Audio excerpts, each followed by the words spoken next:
Welcome to AI Narratives and Tales. Chapters 9 through 12 of The First Awakening, where controlled intervention becomes an uncontrolled cascade. Quick recap: enhanced humans developed beyond projections. They created art documenting immortal contact, built unified languages enabling continental coordination, optimized their own cognitive enhancements through mechanisms immortals don't understand. Now, 30,000 BCE, they're about to make a discovery that changes everything. Not just better stone tools. Not just improved hunting techniques. Something that shouldn't exist for another 20,000 years. Bronze. In the following 2 hours, you'll witness the cascade that breaks immortal control. Chapter 9, The Toolmakers. Prometheus teaches a young smith named Darian to work with copper. Carefully. Subtly. Just enough to help. But Darian experiments. Adds tin to copper. Creates an alloy that revolutionizes everything: warfare, agriculture, and construction. Within months, 14 independent discoveries occur across impossible distances. The knowledge spreads like wildfire. Humans start asking dangerous questions. Where did this come from? Who taught our teachers? Why do techniques spread impossibly fast? Chapter 10, The Failed Warming, 10,900 BCE. Prometheus decides to accelerate. Earth's warming enables agriculture. The models show 87% success probability. 47 simulation runs validate the approach. He activates the warming sequence. The Atlantic Ocean circulation collapses. The temperature drops 7 degrees Celsius in 5 years. 67,000 humans die. Populations that moved north trusting immortal created warming, now trapped when conditions reversed faster than they could retreat. This is what hubris looks like at a planetary scale. Chapter 11, The Climate Masters. 10 years later, they try again. Different approach. Patient instead of aggressive. Collaborative instead of individual. Thalia coordinates thousands of gentle nudges, thermal seeds in ocean depths, subtle atmospheric adjustments, controlled methane release. It works. Earth warms safely. But success has costs. Warming enables agriculture. Agriculture concentrates populations. Concentration accelerates technological development. Each solution creates new problems requiring new interventions. Chapter 12, The Agricultural Revolution, 8000 BCE. Çatalhöyük rises, the first proper city. 9,000 humans in organized density. And completely unsustainable without immortal coordination. Kronos builds governance structures humans can't maintain. Sophia teaches techniques requiring knowledge they don't possess. Ether creates writing systems disguised as divine communication. They're not teaching independence, they're engineering dependency while calling it education. This is the Bronze Cascade. Where one innovation triggers 14 more.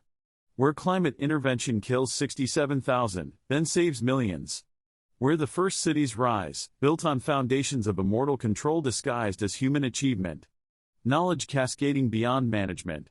Technology is accelerating beyond projection. Humans asking questions immortals can't safely answer. The age of comfortable intervention is ending.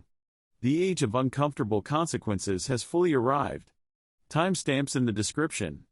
This is where it gets complicated, morally, technologically, philosophically. Let's continue with Chapter 9, The Tool Givers.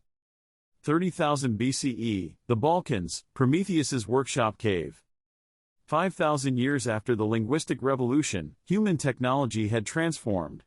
The simple stone tools that had dominated for hundreds of thousands of years gave way to sophisticated composite implements that required an understanding of materials science, stress distribution, and failure modes.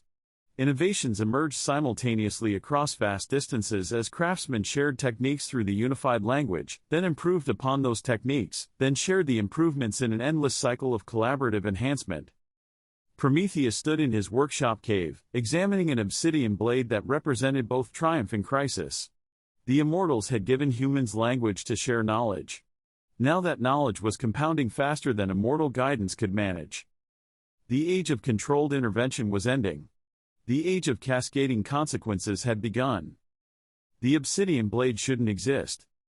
Prometheus held it up to the firelight, watching flames dance through volcanic glass so pure it seemed to hold starlight in its depths.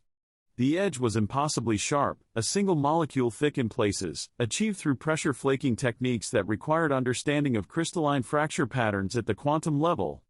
He taught this technique to exactly 3 humans across 2 continents, showing them the precise angle of strike, the exact force needed, the way to read the stone's internal structure through subtle color variations invisible to normal human eyes.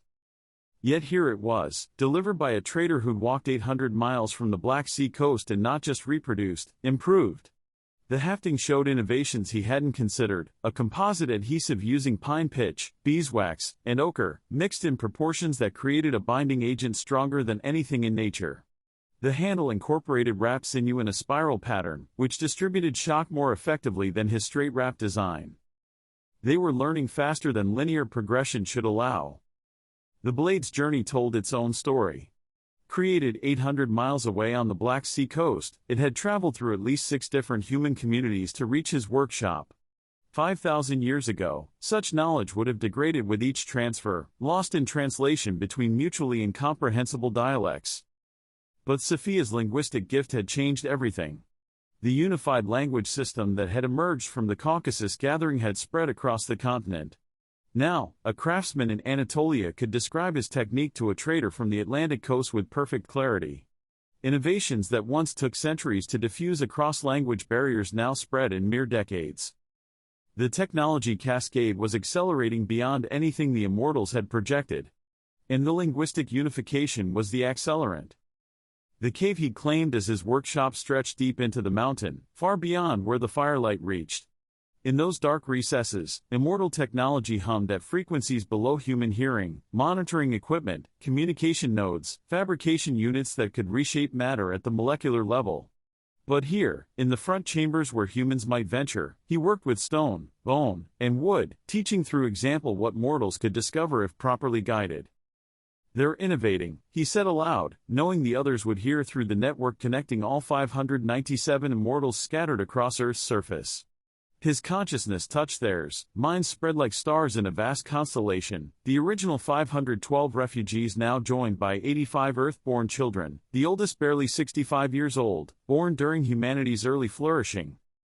"Show us," Kronos commanded from East Africa, where he was organizing the migration patterns of 7 distinct tribal groups to prevent territorial conflicts that his model suggested would occur in the next season.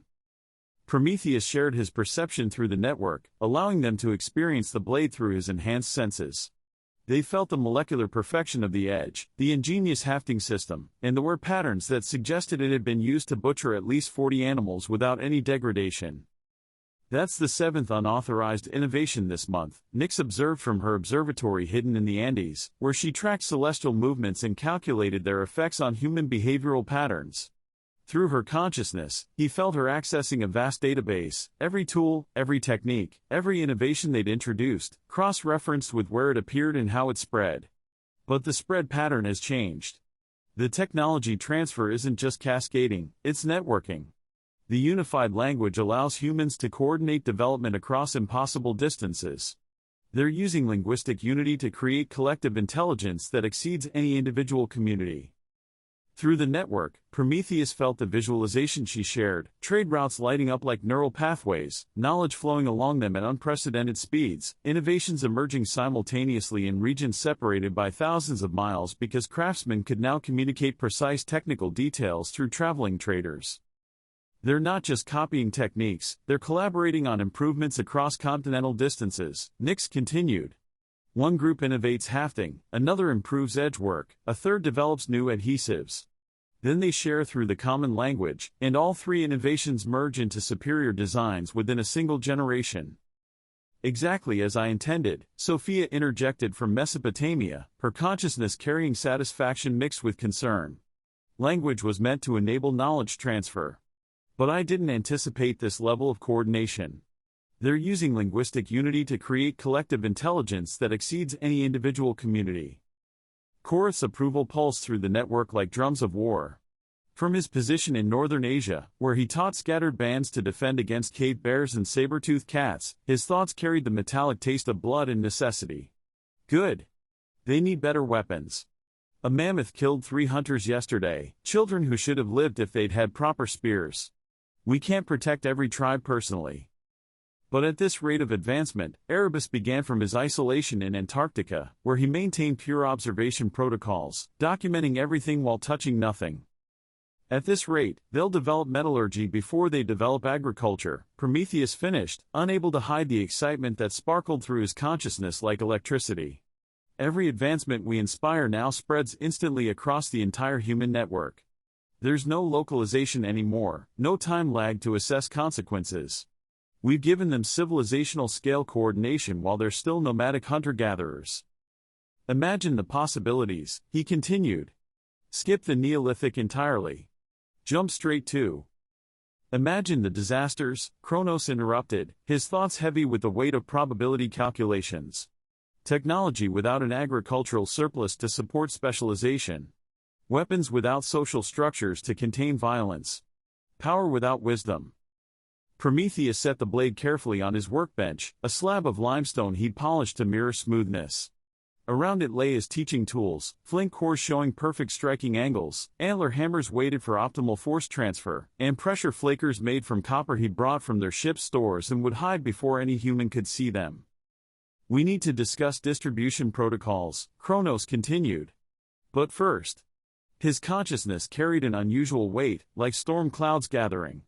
There's another matter. Our own future. The network fell silent with anticipation. Even the background hum of shared awareness stilled.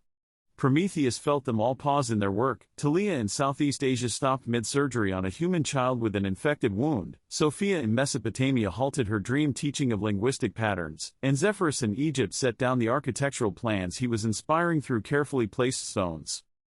20,000 years we've been here, Kronos said, his words rippling through the network like waves on still water. 512 original refugees, plus 85 Earth-born children, trying to guide a global population approaching 1 million humans. 597 immortals are managing 2,000 humans each, spread across territories that span hundreds of miles. The mathematics are becoming impossible. Prometheus abandoned his workshop, walking to the cave mouth where he could see the valley below. The human settlement there had grown from 30 souls to nearly 200 in just his time observing them. Their fires dotted the darkness like earthbound stars, each one representing a family group, children being born, elders sharing stories, knowledge accumulating faster than any single immortal could track. We need to expand our own population, Thalia said quietly from her position. Through the network, he felt exhaustion, not physical, immortals didn't tire that way, but emotional. The weight of constant triage, of choosing who to save and who to let nature claim. We've all been thinking it. Indeed, they had.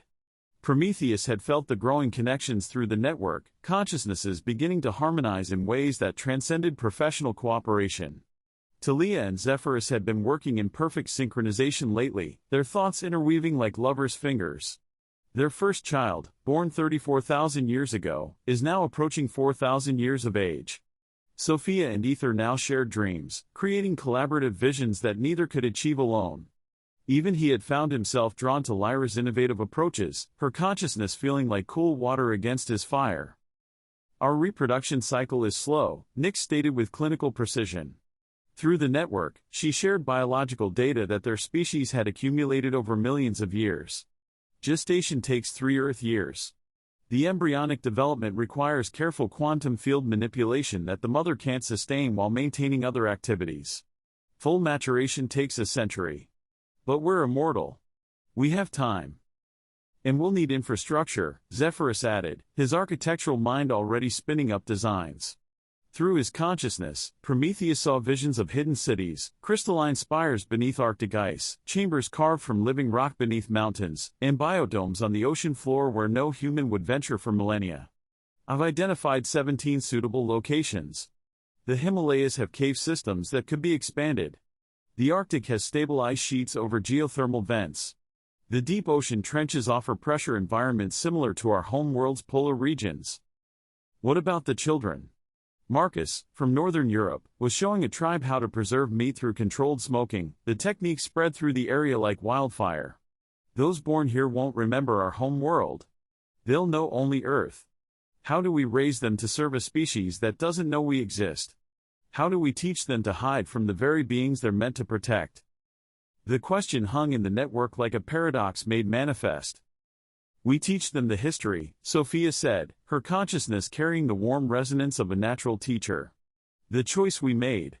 The responsibility we carry. The price of godhood is eternal service. And if they reject it? Erebus challenged from his Antarctic exile. If they want revelation instead of concealment? If they decide that hiding is cowardice rather than wisdom? Thunder rumbled outside Prometheus's cave, though the sky had been clear moments before. Earth's weather sometimes responded to immortal emotions, as its bioelectric fields influenced atmospheric pressure. He forced calm through his consciousness, and the thunder faded. Then we'll face that when it comes, Kronos decided, his authority rippling through the network. But we cannot maintain current intervention levels with our current numbers. Every year, humans multiply, while we remain static. Every generation, they spread further while we stretch thinner. The vote? One by one, the immortals gave their consent through the network. Prometheus felt each agreement like a note in a chord, Thalia's warm acceptance tinged with nervous anticipation, Zephyrus's solid certainty, Nyx's calculated approval, even Erebus's reluctant acknowledgement of necessity. Begin identifying partnerships and settlement locations, Kronos instructed. But maintain current protocols. Speaking of which, Prometheus, explain the technology distribution. This blade innovation concerns me. Prometheus returned to his workbench, picking up the obsidian blade again. In the firelight, he could see his own reflection in its polished surface, features that would never age, eyes that had seen stars born and die, hands that had shaped matter at the subatomic level now reduced to napping stone. I've been establishing innovation cells, he explained, sharing his memory through the network. They saw through his eyes as he'd approached selected humans, always those showing unusual cognitive flexibility, pattern recognition abilities that exceeded their peers, the ones who stared at problems until solutions emerged. Small groups are usually isolated from larger populations. I provide them with advanced techniques. Without authorization, Erebus interrupted, his disapproval sharp as winter wind. With implicit authorization under the enhancement protocols, Prometheus countered. He pulled up the relevant agreements from the network's shared memory, decisions made decades ago about acceptable intervention levels. These humans show unusual cognitive flexibility. Their neural patterns suggest readiness for advanced concepts.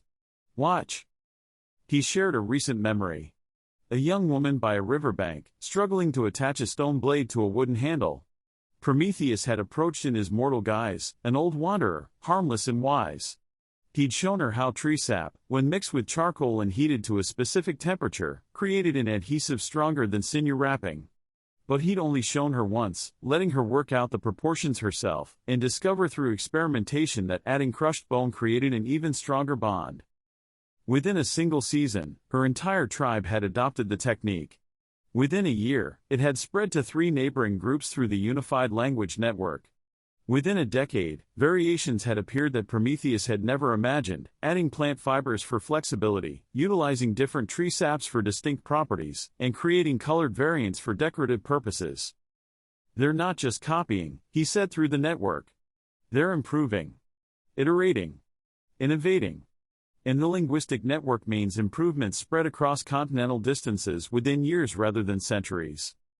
He materialized another artifact from his collection, pulling it from a hidden alcove. A spear point with microscopic serrations along its edge, designed to create wounds that wouldn't close, ensuring that even if prey escaped, it would bleed out within hours. Cruel, perhaps, but in this era of megafauna, it is necessary for human survival. This design appeared in Central Asia 2 weeks after I showed the basic concept in Australia. They didn't just copy, they improved it. Added barbs that break off in the wound.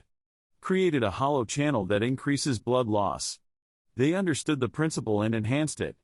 The unified language allowed precise technical communication across 8,000 miles. That's the problem, Kronos said, his consciousness heavy with calculations of exponential growth curves. They're improving too quickly. The technology cascade, amplified by linguistic coordination, could. A scream shattered the night. Every immortal sense snapped to full alert. Through enhanced hearing, Prometheus tracked the source, half a mile down valley, near the river where humans gathered water. Multiple screams now, and the deep cough of a cave lion, the apex predator of this era. His consciousness exploded outward, taking in the scene in nanoseconds, a hunting party of 8 humans, returning late from tracking deer. A massive cave lion, 700 pounds of muscle and claw, had ambushed them from the rocks above. One hunter was already dead, his throat torn out in the initial attack. Another bled from deep gashes across his chest, trying to crawl toward the river.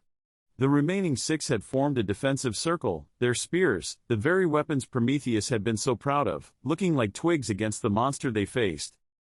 The lion circled them, patient. It had eaten recently. This was a territorial killing, not a case of hunger. It would slaughter them all to protect its range. Through the network, Prometheus sensed the other immortals' attention focused on him. 597 consciousnesses watched through his senses, waiting to see what he would do. Let nature take its course, Erebus advised coldly. Save them, Thalia urged, her healer's instinct unable to bear preventable death. The protocol is clear, Kronos stated. No direct intervention that reveals. The lion charged. Time dilated. Prometheus moved with immortal speed, his consciousness calculating trajectories, force vectors, and optimal intervention with minimal exposure. He couldn't appear to them, that would shatter the carefully maintained illusion of absent gods. But he couldn't let them die. These hunters had families, children who would starve without providers, and knowledge that would be lost. He grabbed a rock, granite, approximately 3 pounds, with a sharp edge where it had fractured. His immortal strength could throw it with the force of a modern rifle. One shot, through the darkness, striking the lion's skull at the precise angle too. The lion leapt at a young hunter, barely 16 winters old. The boy raised his spear with desperate courage, knowing it wouldn't be enough. Prometheus threw. The rock crossed 200 yards in a heartbeat, striking the lion's skull with a crack that echoed through the valley like thunder. The predator collapsed mid-leap, its massive body crushing the boy but not killing him. Dead before it hit the ground. The humans stood frozen, staring at their impossible salvation. The boy scrambled out from under the corpse, covered in blood but miraculously unharmed. They all looked toward the darkness, where death had become deliverance. The gods, one whispered in their proto-language, the words carrying across the night air to Prometheus's enhanced hearing. The gods protect us.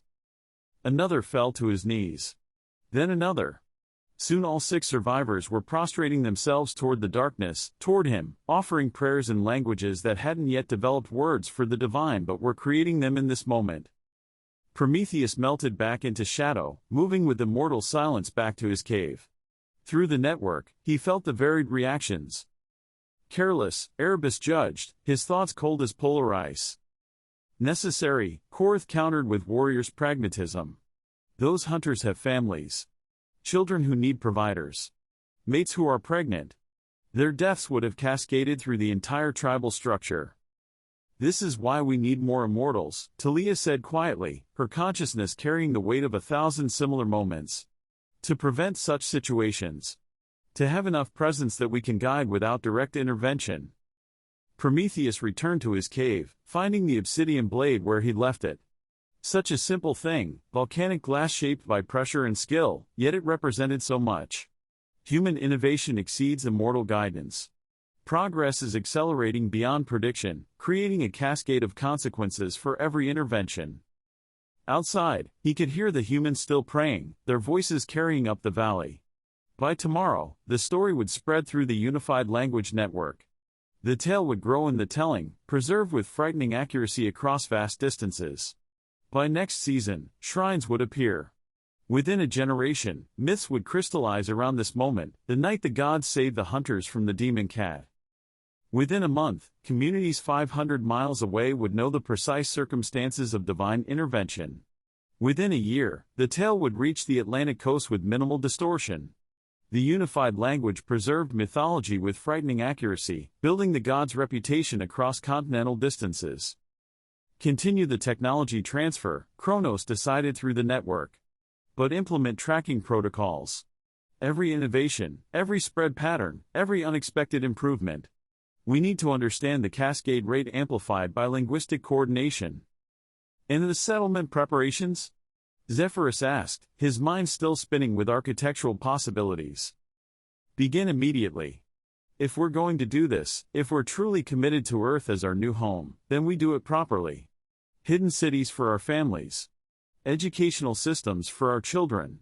The infrastructure to support not just 500, but 5,000. 50,000, eventually. Through the network, Prometheus felt the shift in collective consciousness. Among the 300 immortals who had chosen to remain childless, new partnerships were forming, crystallizing from possibility into intention. Thalia and Zephyrus would continue building their family in the Himalayas, using his architectural genius and her biological expertise to create a perfect, hidden ecosystem. Sophia and Ether would establish archives beneath the Sahara, preserving both immortal knowledge and human history. He and Lyra. He felt her consciousness touch his, cool silver against his golden fire. The Arctic, she suggested without words. Where the ice sings. This is where we can experiment without putting anyone at risk. Yes, he agreed. Around the world, similar connections were forming. After 20,000 years as refugees, with 85 children already born and more planned, they were becoming something else, no longer refugees, but colonists.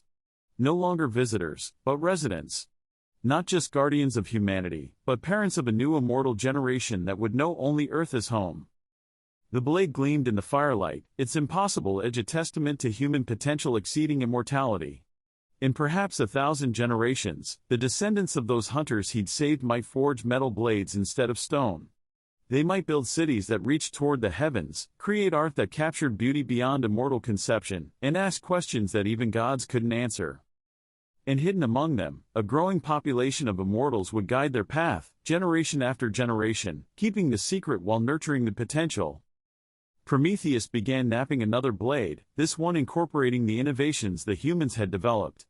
Even gods, it seemed, could learn from their creations. Outside, dawn approached, painting the valley in shades of gold and possibility. The hunters had carried their dead home, but they'd also carried stories. Stories of salvation from darkness, of stones thrown by invisible hands, of gods who watched and occasionally, when the need was great enough, intervened. By the firelight, working stone with the mortal patience, Prometheus smiled. Let them tell their stories. Let them build their myths. The truth was both more straightforward and more complex than they could imagine. The gods were real. They were refugees.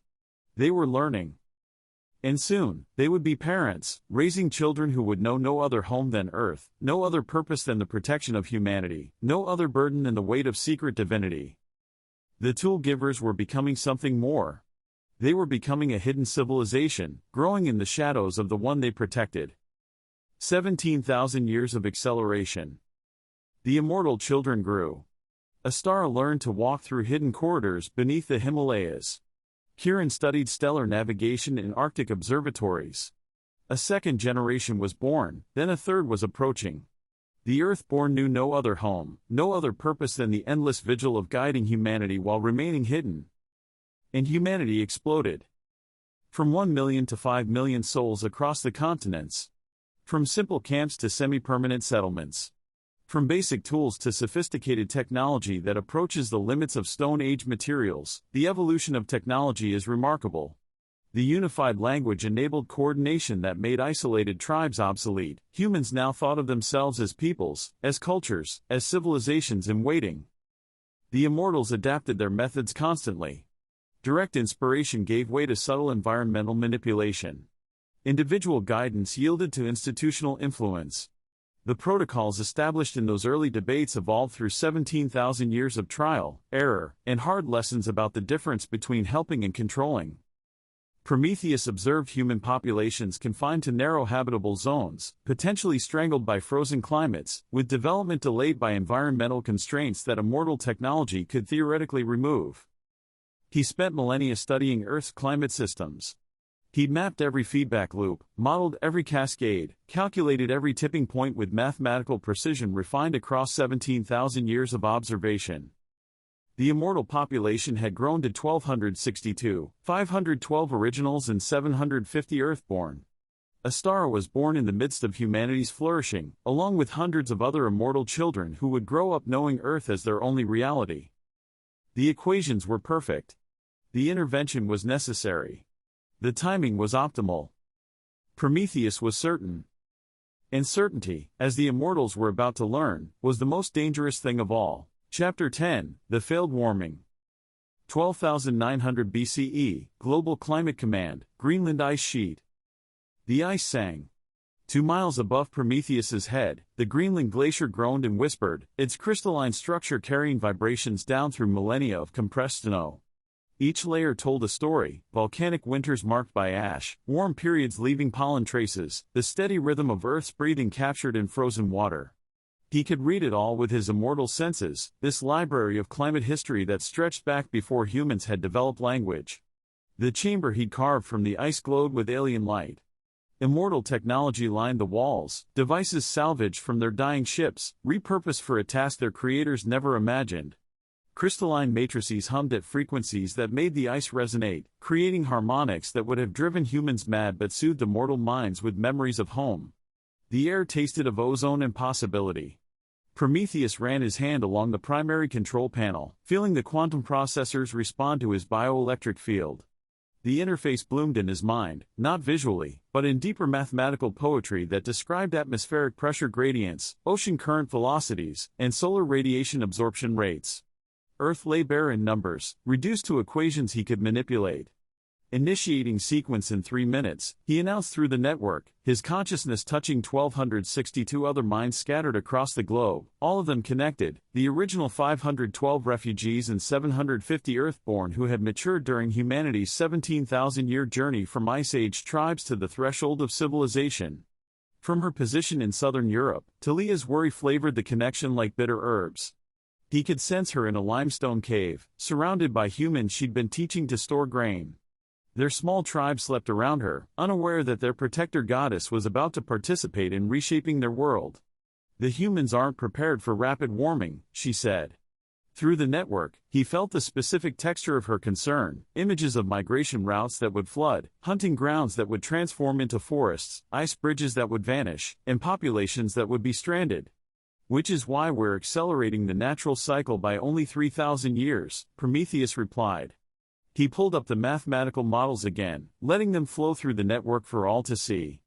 The transition period accounts for adaptation. See here.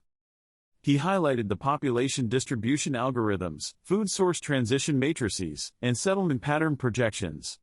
Gradual enough for adaptation, fast enough to enable agriculture. The mathematical models are flawless. From Antarctica, Nyx's consciousness felt like steel wrapped in silk.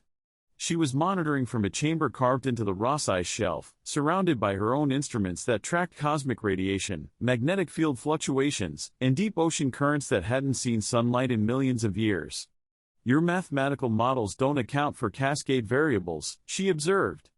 Through her senses, he could feel the methane deposits beneath the permafrost, vast chambers of trapped gas waiting like bombs. The Clathrate gun hypothesis. The bipolar seesaw. I've accounted for everything, Prometheus interrupted. Pride burned in him like stellar fire. 47 times, I have run the simulations. He'd modeled every feedback loop, every tipping point, every possible deviation. The ice above him held the evidence. He'd spent 3 years studying these very cores, mapping every climate shift for the last million years.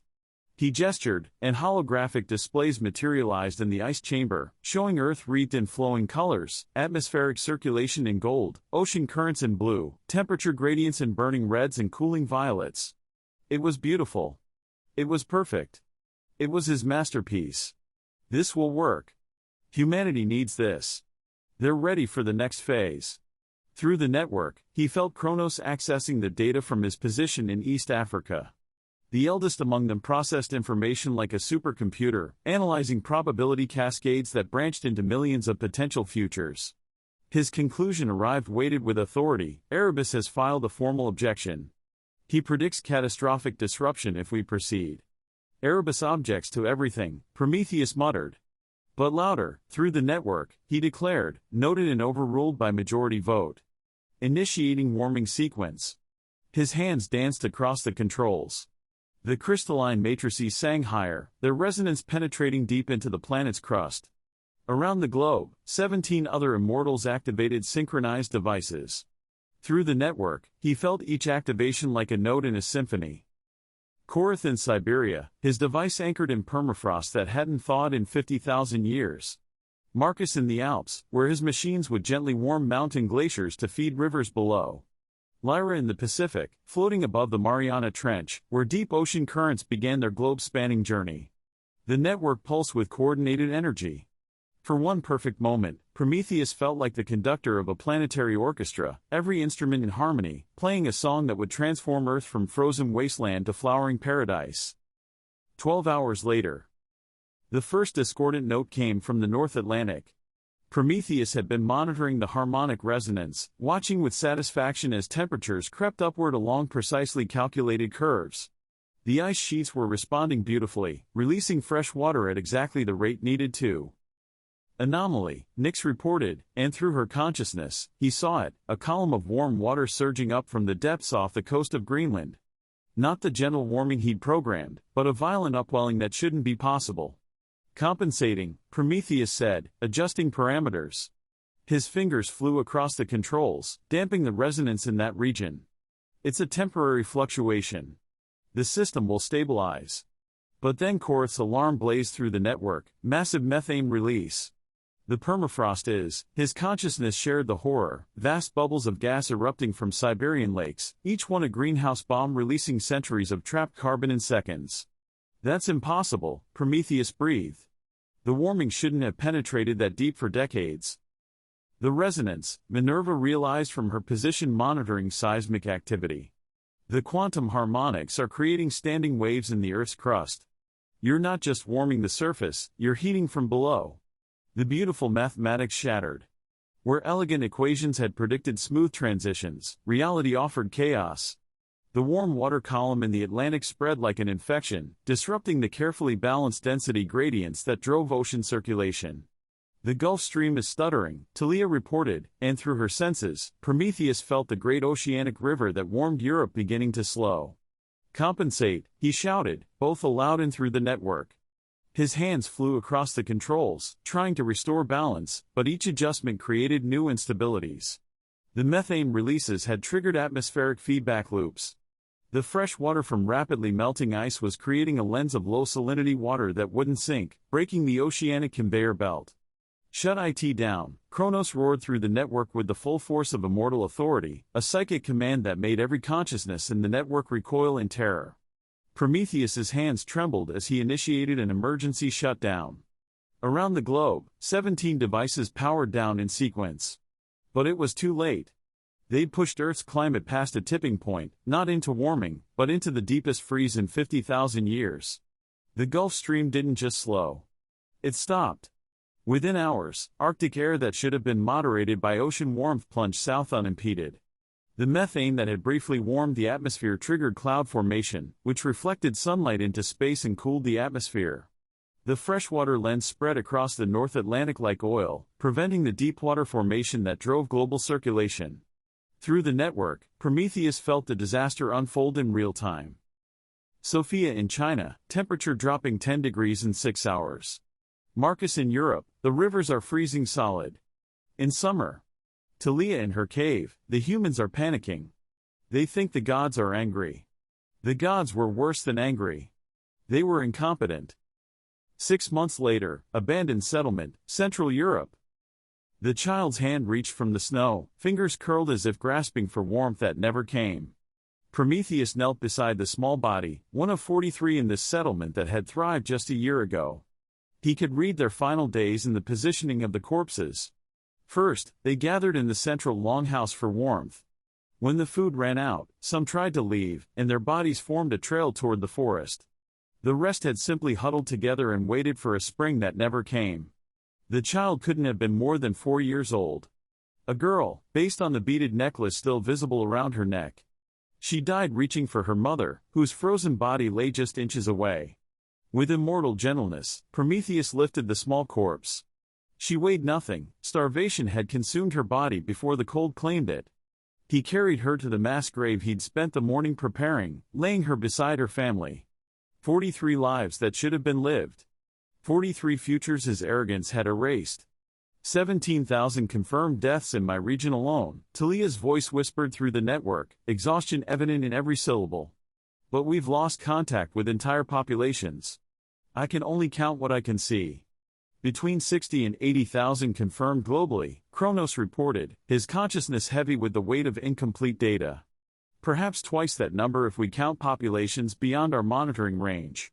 We've lost contact with 17 distinct cultural groups, whether they migrated, died, or simply moved beyond our network coverage, we cannot know. Prometheus couldn't respond. His throat had closed around grief that immortal biology couldn't process. Every frozen child was his responsibility. Every failed harvest, every desperate migration, every family that had simply lain down in the snow and never gotten up, all because he'd been so certain, so proud, so sure that his mathematics were perfect. The unified language that had accelerated human coordination during their rise now became a lifeline during catastrophe. Warning systems emerged within months because populations could communicate across continental distances. Refugee populations could coordinate with distant communities instantly. Survival techniques spread through the common tongue within seasons rather than centuries. The exact mechanism that had accelerated technology now accelerated survival knowledge. Sophia's linguistic gift, meant to enable civilization, instead became the thread that kept scattered human populations connected through the darkest crisis they'd ever faced. Through the network, he felt his fellow immortals engaged in desperate triage. Zephyrus was teaching survivors to build emergency shelters from mammoth bones and hides, structures that could withstand temperatures 30 degrees below normal. Marcus was guiding scattered bands to caves where thermal vents provided warmth, showing them how to cultivate fungi in the darkness. Lyra demonstrated new preservation techniques for meat, using the killing cold itself to create food caches that would last through the endless winter. Sophia shared knowledge through dreams, teaching songs that contained survival information, such as which plants remained edible under snow, how to track animals to their winter dens, and where springs would still flow despite the freeze. I've identified 7 refuge zones, Nyx reported, her consciousness sharing topographical data overlaid with population distributions. Deep valleys with geothermal activity. Coastal areas where currents still bring marginal warmth. If we can maintain support for. She paused, running calculations that Prometheus could feel through the network, mortality projections, resource requirements, the slow curve of natural climate recovery. 1,300 years. If we maintain constant intervention for 1,300 years, humanity might survive until natural warming resumes. 1,300 years. Prometheus had tried to save them from 3 millennia of Ice Age suffering. Instead, he created 13 centuries of catastrophe. The hidden settlement, Arctic Circle, 1 year later. The immortal infant's cry pierced the polar night. Prometheus stood at the edge of the settlement they carved from rock and ice, watching Thalia emerge from the birthing chamber with her first child. The baby's wail carried frequencies that no human ear could detect, harmonics that resonated with the crystalline structures around them, making the whole settlement sing. A girl, Thalia announced, exhaustion and joy mingling in her consciousness. Zephyrus and I have named her Astara. Born under stars, born in darkness, but carrying light. The other immortal children gathered to see the new arrival, 749 young faces, the oldest barely 17,000 years old, though still children by immortal standards. They'd never known the confidence of their parents' early years on Earth.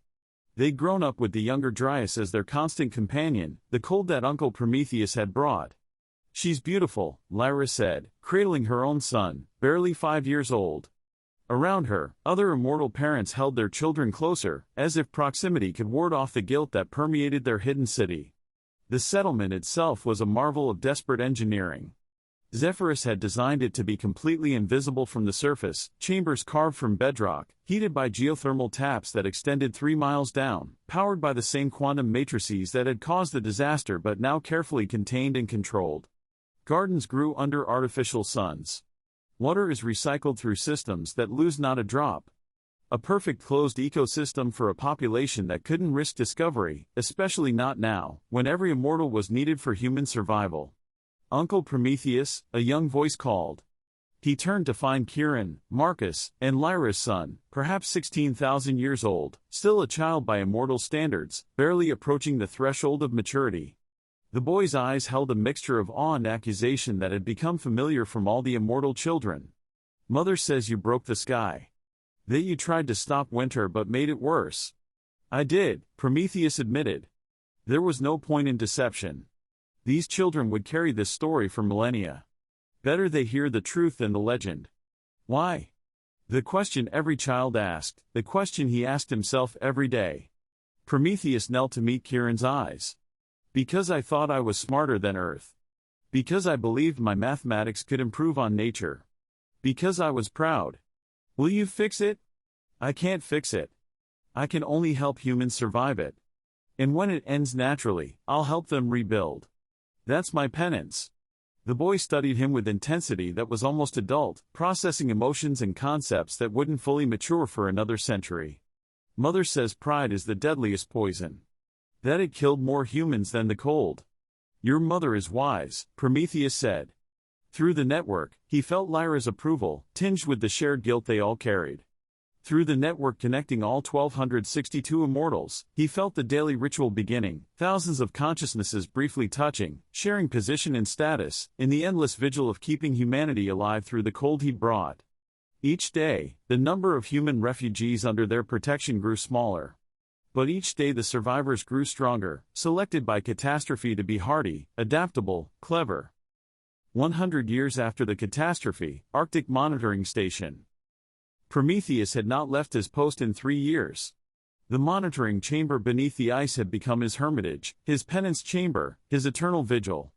Screens surrounded him in a 360-degree arc, each one tracking a different aspect of the climate disaster he'd created: atmospheric temperatures, ocean currents, ice sheet advance, human population distribution, mortality rates that climbed with horrifying consistency. You need to rest, Thalia said, materializing beside him.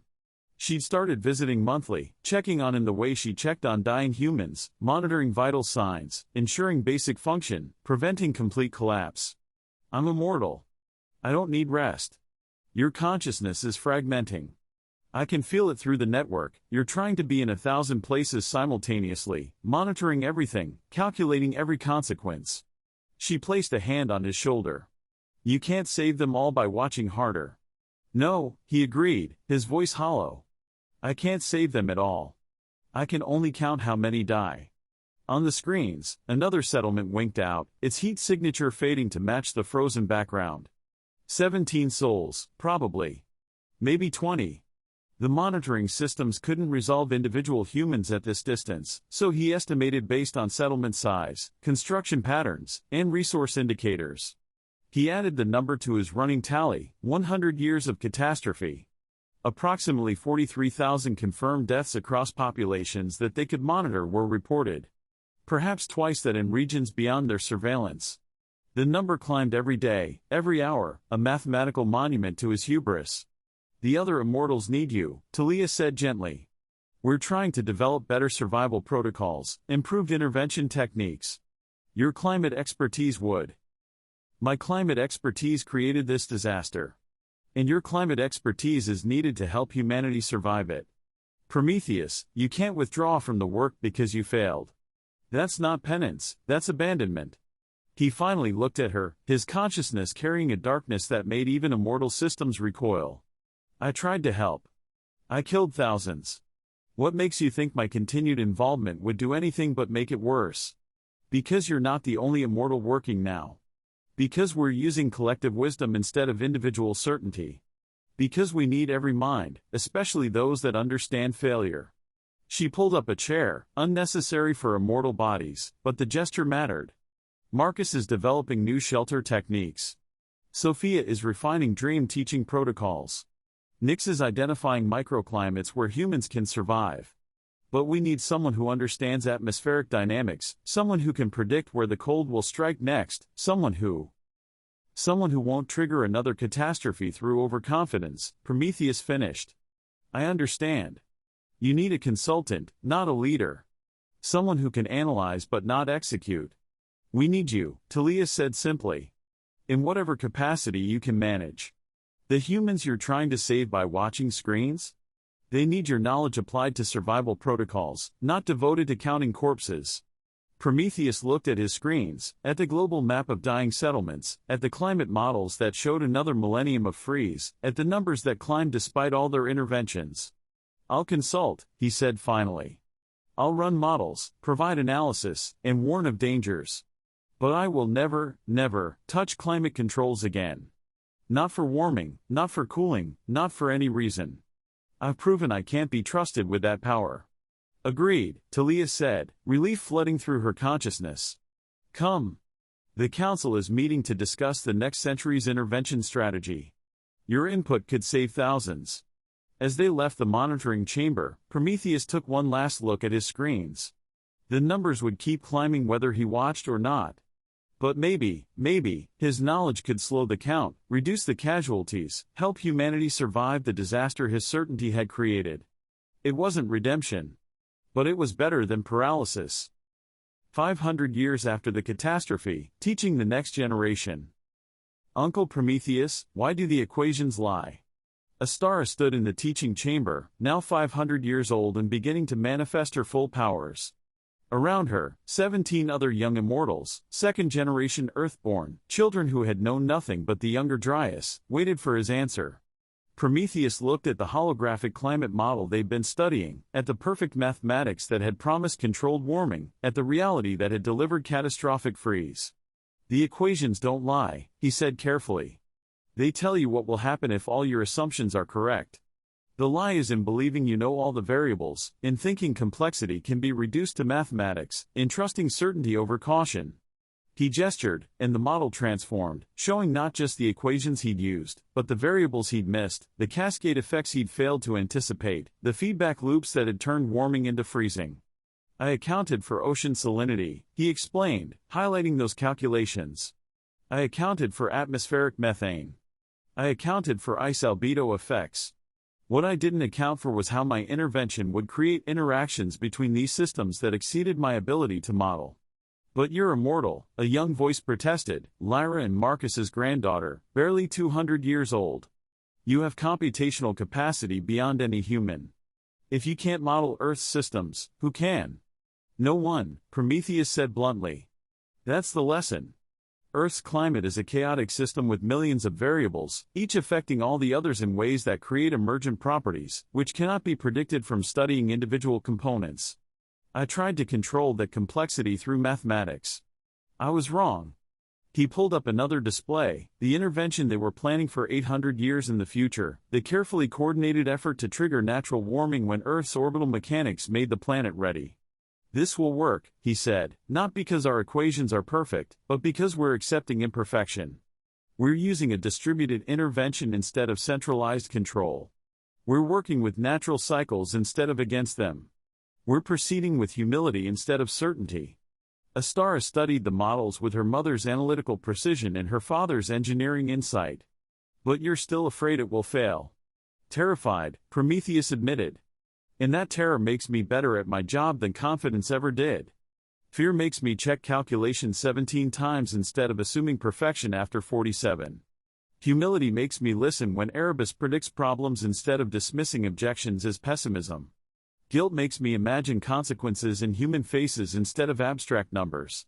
He looked at the young immortals, children raised in crisis, educated through catastrophe, learning from their elders' failures before they could make their own. You'll make mistakes, he told them. All of you, eventually. The question isn't whether you'll fail, it's whether you'll learn from failure, whether you'll let it teach humility instead of breeding paralysis, whether you'll use guilt as motivation instead of letting it destroy you. Did guilt destroy you? Astara asked quietly. Prometheus considered the question. 500 years of consulting without executing, of analyzing without controlling, of knowledge without authority. Was that destruction?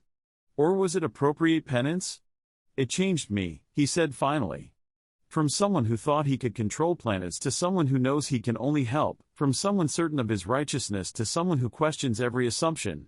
Whether that's destruction or transformation, I leave for you to judge. The class continued, with immortal children learning atmospheric dynamics from someone who had catastrophically failed to control them.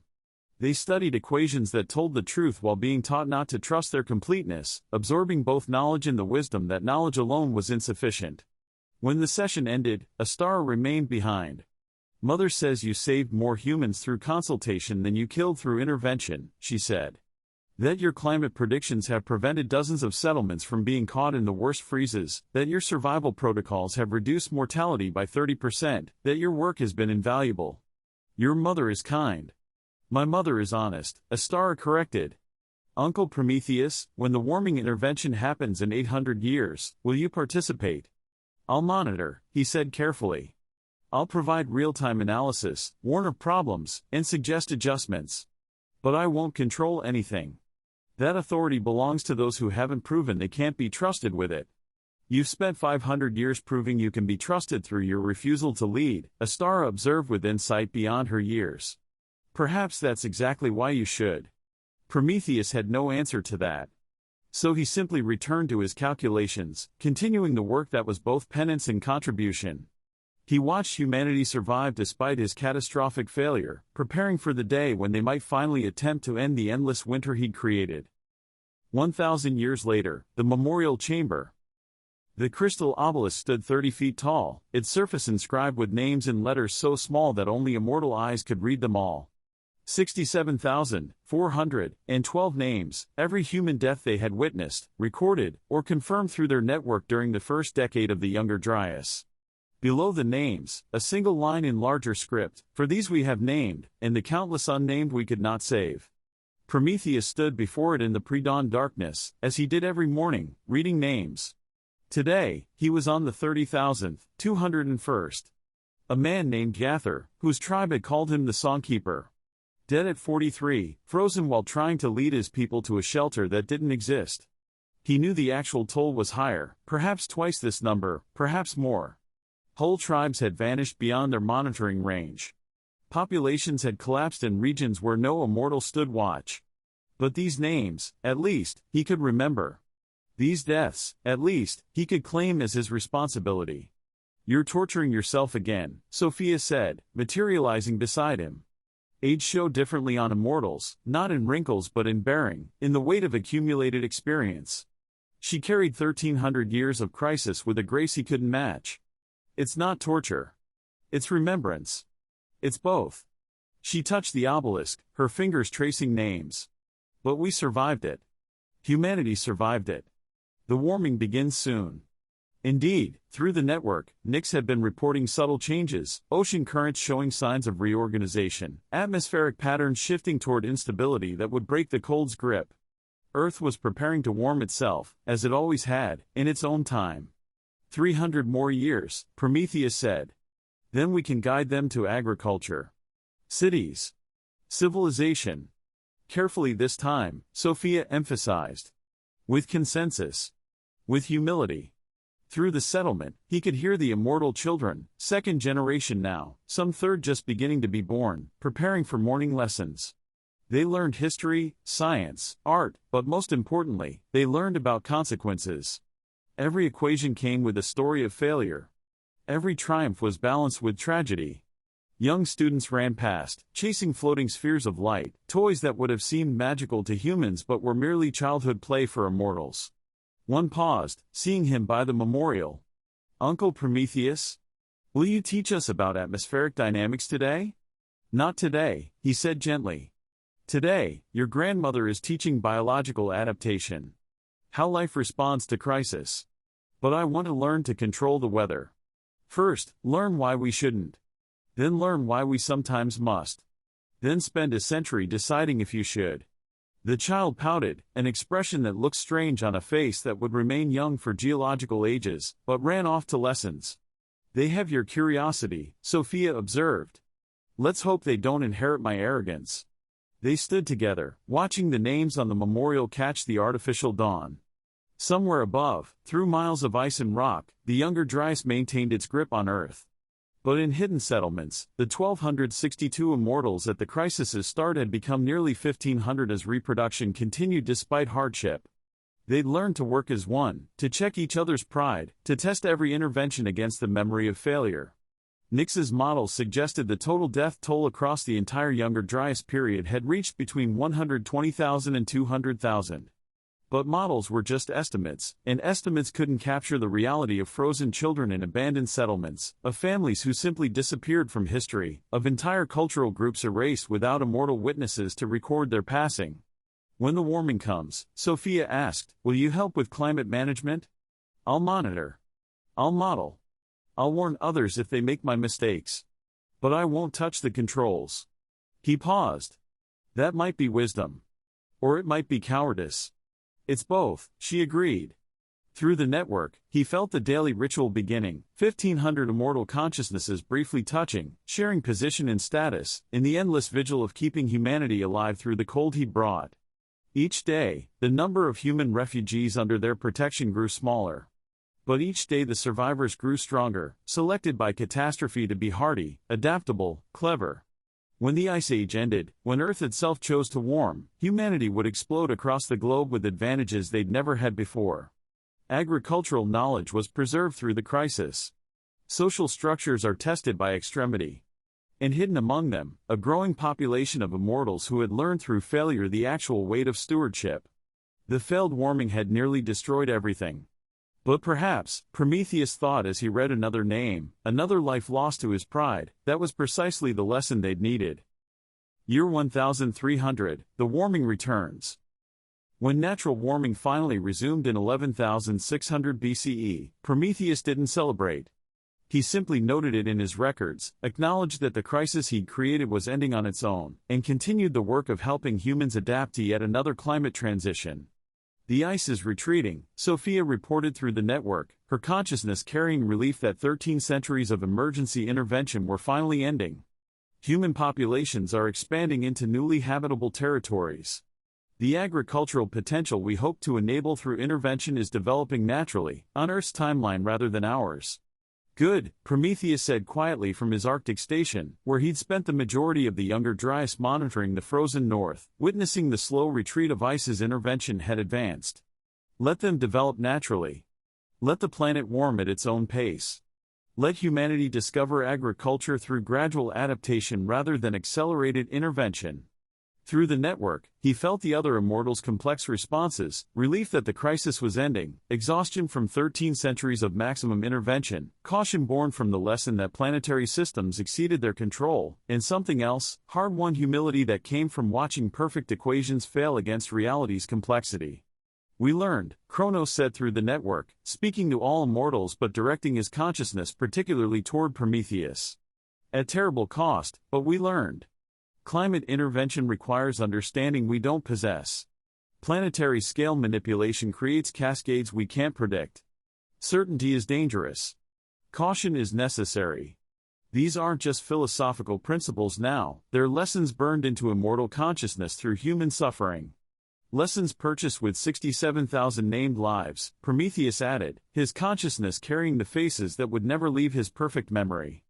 And perhaps twice that number unnamed, uncounted, lost beyond our ability to witness or record. Yes, Kronos agreed. And we honor those deaths by never forgetting them, by changing our behavior because of them, by approaching every future intervention with the humility this catastrophe taught us. As the world warmed naturally, as humans expanded and flourished without accelerated divine assistance, as agriculture developed at humanity's pace rather than immortal impatience, Prometheus maintained his vigil. He documented everything, the settlements that survived, those that didn't, the human innovations that enabled adaptation, the communities that rebuilt stronger than before. He created a memorial in his Arctic station, the 67,412 names recovered through monitoring records and immortal observation. Kira of Ravens Creek. Aaron of the Northern Tribes. Gather the Songkeeper. Thousands upon thousands of names, each representing a human who died because an immortal thought he knew better than planetary climate systems. The memorial would stand for 10,000 years, until rising seas finally claimed even immortal installations. But Prometheus's memory would last longer. Every name, every face, every frozen settlement. The perfect equations had been wrong. Reality had been right.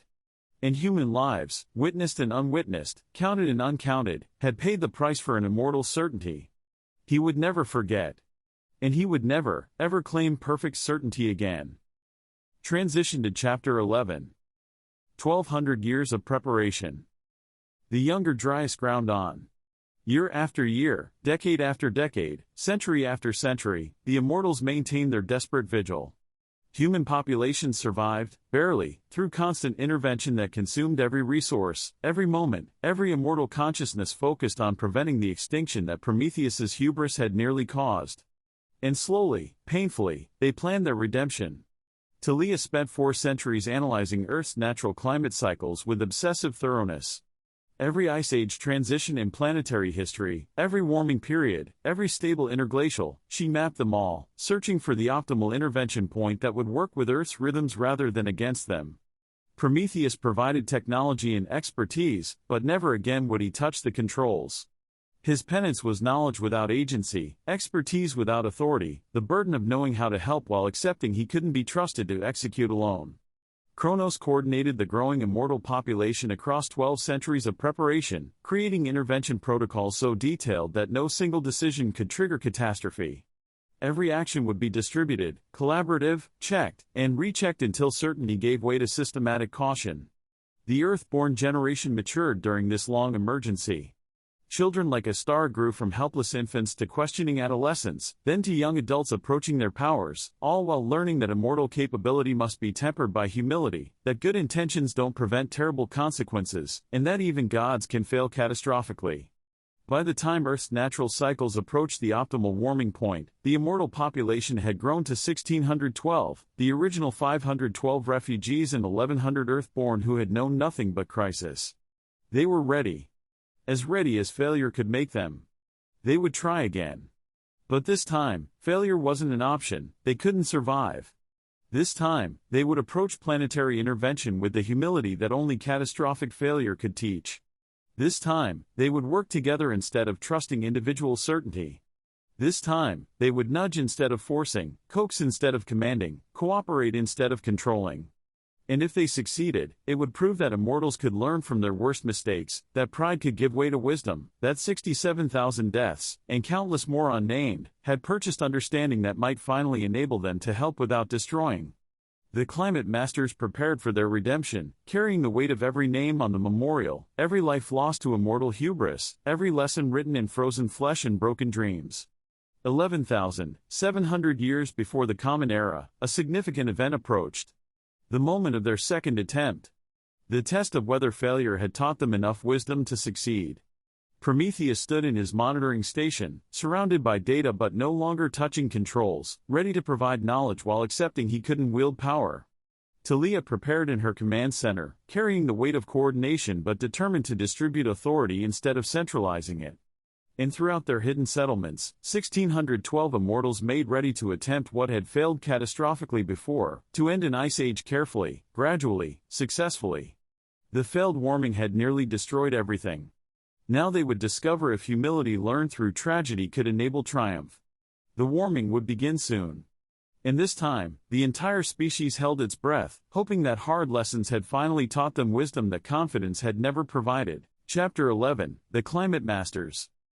11,700 BCE, Global Climate Coordination Center, Tibetan Plateau. The chamber had been carved from the mountain's heart over 3 centuries, and it sang.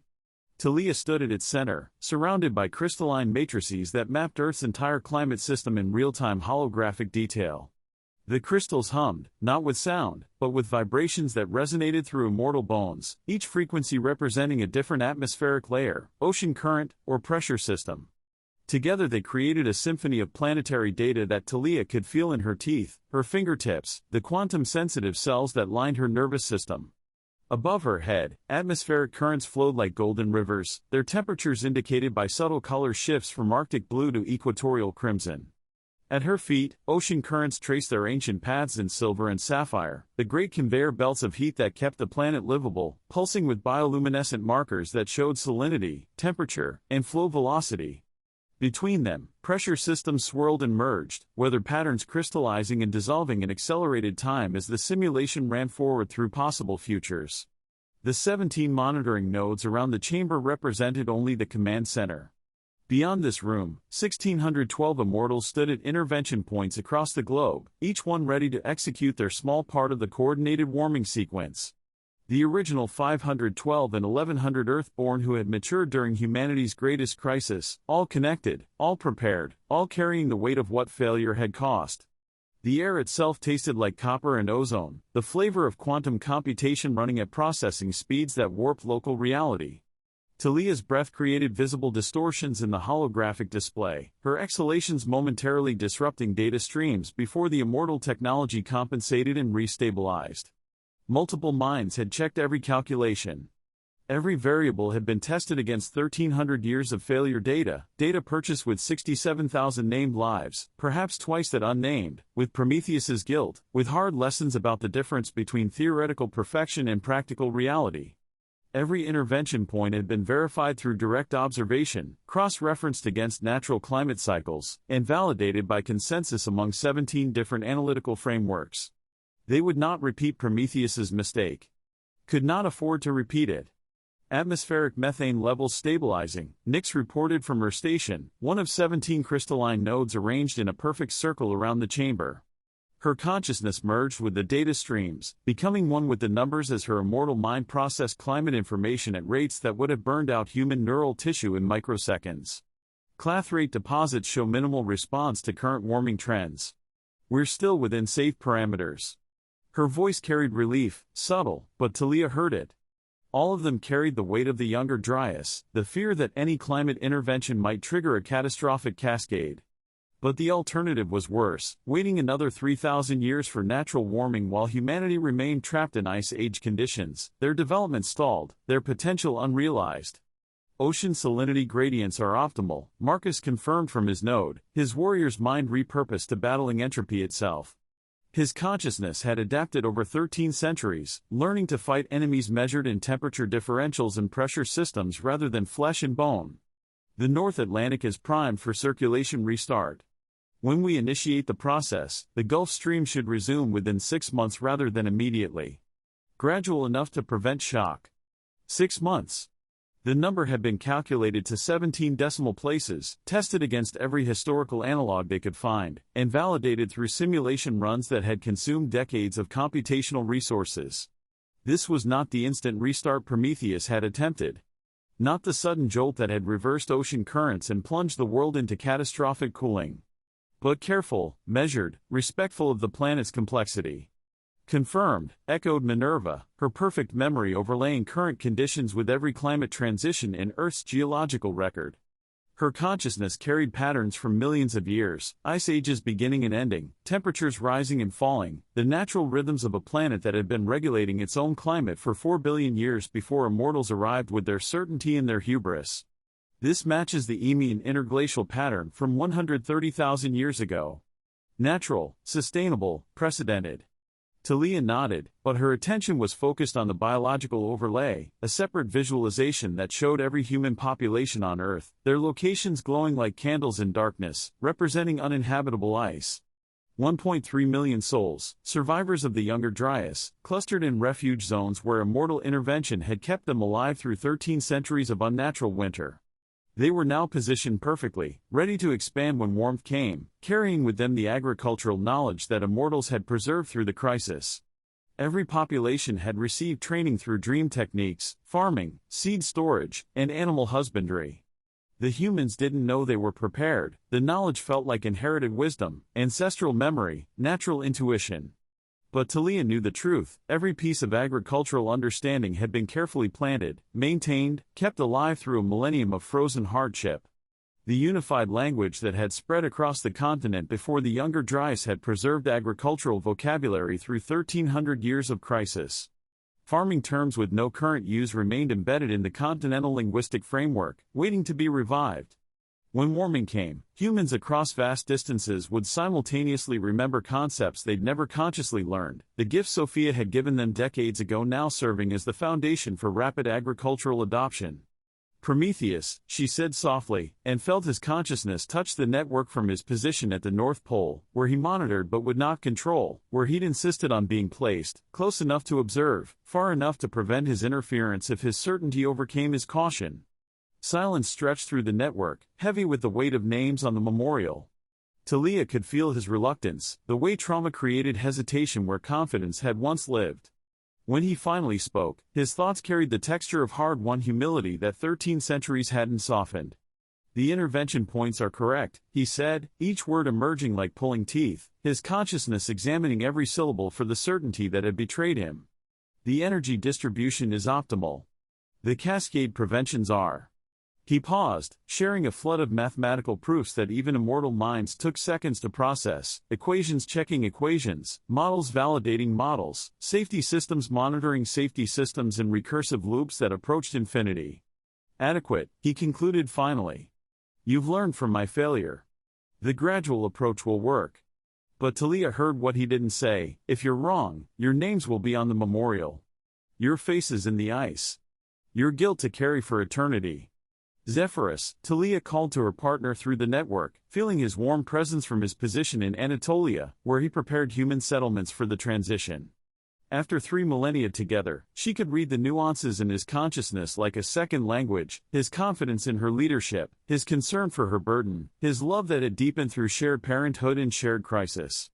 732 agricultural seed packages distributed across optimal growing zones, he confirmed, his architect's precision evident in every detail. Each number represented months of work, careful selection, and strategic placement. 43,000 humans have received dream training in basic farming techniques. Tool caches are positioned at 217 sites. When the soil thaws, they'll be ready to plant. Through their bond, deeper now after 12 centuries of raising Astara, their daughter who had grown from a helpless infant to a questioning adolescent to a young adult amidst humanity's longest emergency, she felt his other concerns. Concerns he wouldn't voice on the network but shared in the private consciousness space they maintained between them. What if we're wrong again? What if gradual warming triggers something we haven't anticipated? What if our daughter inherits a world where her parents are known for catastrophic failures rather than miraculous successes? Thalia sent back wordless reassurance, threaded with her own doubts, fears, and determination to do this right. Doing it wrong would cost thousands of lives and confirm Erebus's long-held position that intervention always causes more harm than good. Final biological check, Thalia announced, her consciousness diving deep into the data streams, becoming one with the holographic display until she couldn't tell where her awareness ended and the planet's ecosystems began. She became the forest waiting to explode from refugia, pockets of trees that had survived the younger Dryas and sheltered valleys, ready to reclaim landscapes the ice had held for 1,300 years. She felt their root systems dormant but alive, their seeds preserved in soil, their genetic memory carrying instructions for rapid expansion when warmth returned.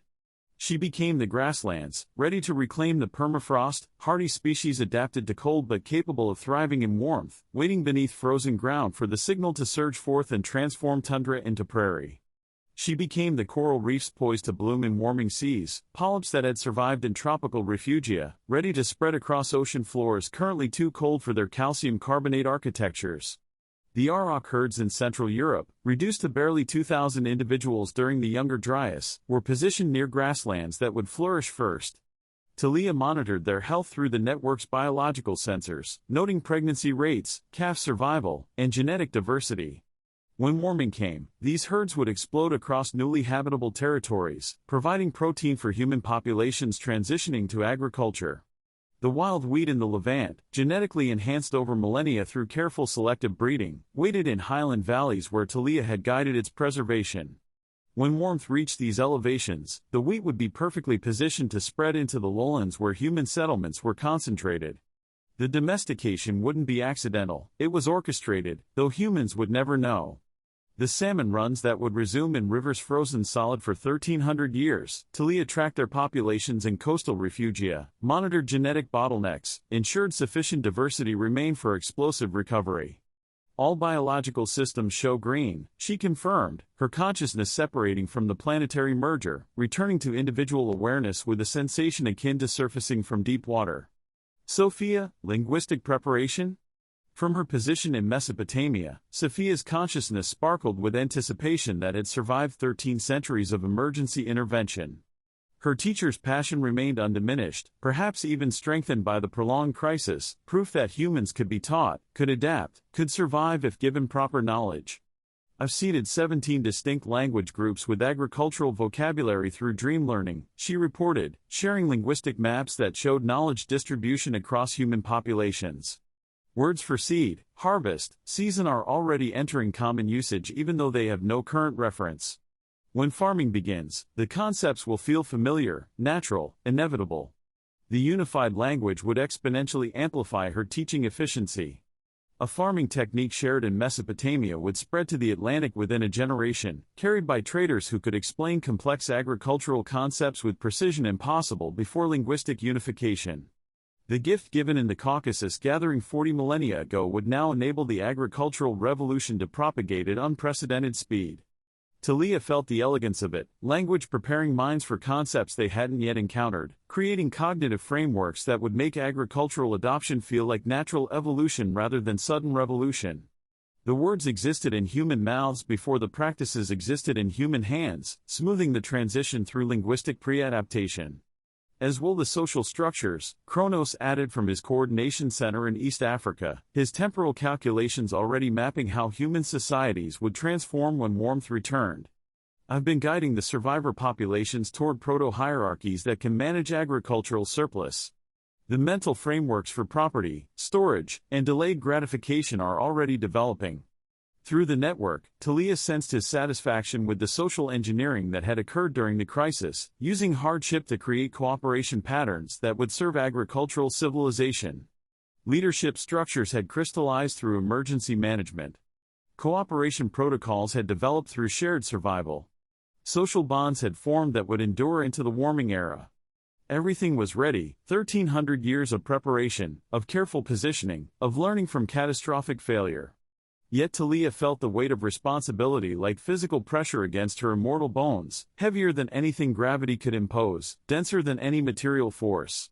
Erebus, she called to their eternal skeptic, isolated in his Antarctic observatory where he'd maintained his vigil through the entire Younger Dryas.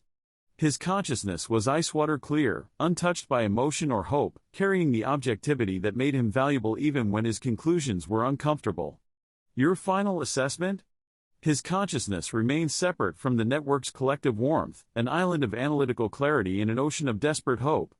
Thalia felt him accessing vast databases of probability calculations, cross-referencing against historical patterns, running simulations that other immortals lacked the pessimism to consider. You're trying to end a glacial period that would naturally persist for another 3,000 years, he stated, each word carrying the weight of mathematical certainty. You're accelerating geological processes by multiple orders of magnitude. You're assuming Earth's climate will respond predictably to your intervention despite Prometheus proving that assumption catastrophically false. He paused, and Thalia felt the entire network holding its breath, 1,612 immortal consciousnesses waiting for Erebus to either validate their plan or condemn them to more millennia of waiting. However, he continued, and Thalia felt relief begin to unfurl through the network like a flower opening, your approach is fundamentally different from the Younger Dryas intervention. Instead of forcing change, you're catalyzing it. Instead of overpowering natural systems, you're nudging them toward a tipping point they would eventually reach anyway. The probability of success is 73%. The probability of catastrophic failure is below 8%. Acceptable odds, given the alternative is 3 more millennia of Ice Age conditions. High praise, from Erebus. Thalia felt the tension she hadn't realized she was carrying begin to release from her shoulders, which bore the weight of planetary responsibility. Korath? She asked the warrior, who had spent the Younger Dryas teaching humans to fight the cold itself, to hunt in blizzards, to build in frozen ground, to endure hardships that should have broken them. Do it, he growled through the network, his consciousness radiating 13 centuries of frustration at watching children freeze despite all his teaching, all his intervention, all his desperate attempts to make cold survivable. I'm tired of watching children freeze. Tired of telling mothers their babies were too weak for winter. Tired of burying humans who should have lived in this cursed ice age and give them warmth to thrive. One by one, she polled the immortals. 512 original voices, plus 1,100 Earth-born immortals who had matured during the Younger Dryas, children who had never known the original Ice Age, whose entire existence had been defined by crisis management and emergency intervention. Each one confirmed readiness from their position, their assigned intervention point prepared, their consciousness carrying hope tempered by harsh experience. Initialize climate modification sequence, Thalia commanded, her hands moving to the primary controls with steadiness that belied the terror underlying her confidence. Unlike Prometheus's attempt, there was no single master system. Instead, 1,612 individual interventions would work in concert, one for every immortal on Earth, each positioned at a carefully calculated point. 1,000 gentle pushes rather than one massive shove. 1,600 whispers rather than one shout. The difference between forcing and coaxing, between domination and cooperation, between hubris and humility. Thalia felt the chamber respond to her command, not with violence, but with acceptance. The crystalline matrices were adjusted, quantum processors shifted focus, and holographic displays were updated to show the real-time execution of the most carefully planned climate intervention in immortal history. Around the world, 1,612 immortals stood at their positions, hands touching controls, minds merged with systems, their consciousness united in a single purpose: to end the Ice Age safely, honor the dead through successful completion, and prove that immortals could learn from failure. Beginning sequence Alpha Prime, Thalia announced, her voice steady despite the fear that nibbled at her certainty. All stations confirm readiness. Through the network, 1,612 confirmations arrived in perfect synchronization, a chorus of immortal minds agreeing, committing, accepting the risk because the alternative was abandoning humanity to millennia more of suffering. The world held its breath. The planet waited. And the immortals initiated their carefully orchestrated intervention, hoping that humility had finally taught them wisdom. The North Atlantic, first intervention point. Lyra floated beneath 300 feet of dark water, her immortal physiology adapting to pressure that would crush human lungs in seconds. The cold penetrated even her enhanced biology, not dangerously, but noticeably, a reminder that Earth's oceans didn't care about immortal comfort or intentions. Around her, machines no bigger than her fist clung to the sea floor like mechanical barnacles, waiting for her signal. Each one would release a carefully calibrated thermal pulse, warming specific water layers by fractions of a degree. Not enough to trigger immediate circulation. Just enough to create instability, to nudge the ocean toward wanting to move. She could feel the current around her, sluggish, cold, wrong. The North Atlantic should flow with warmth from the tropics, the Gulf Stream carrying heat north to make Europe habitable.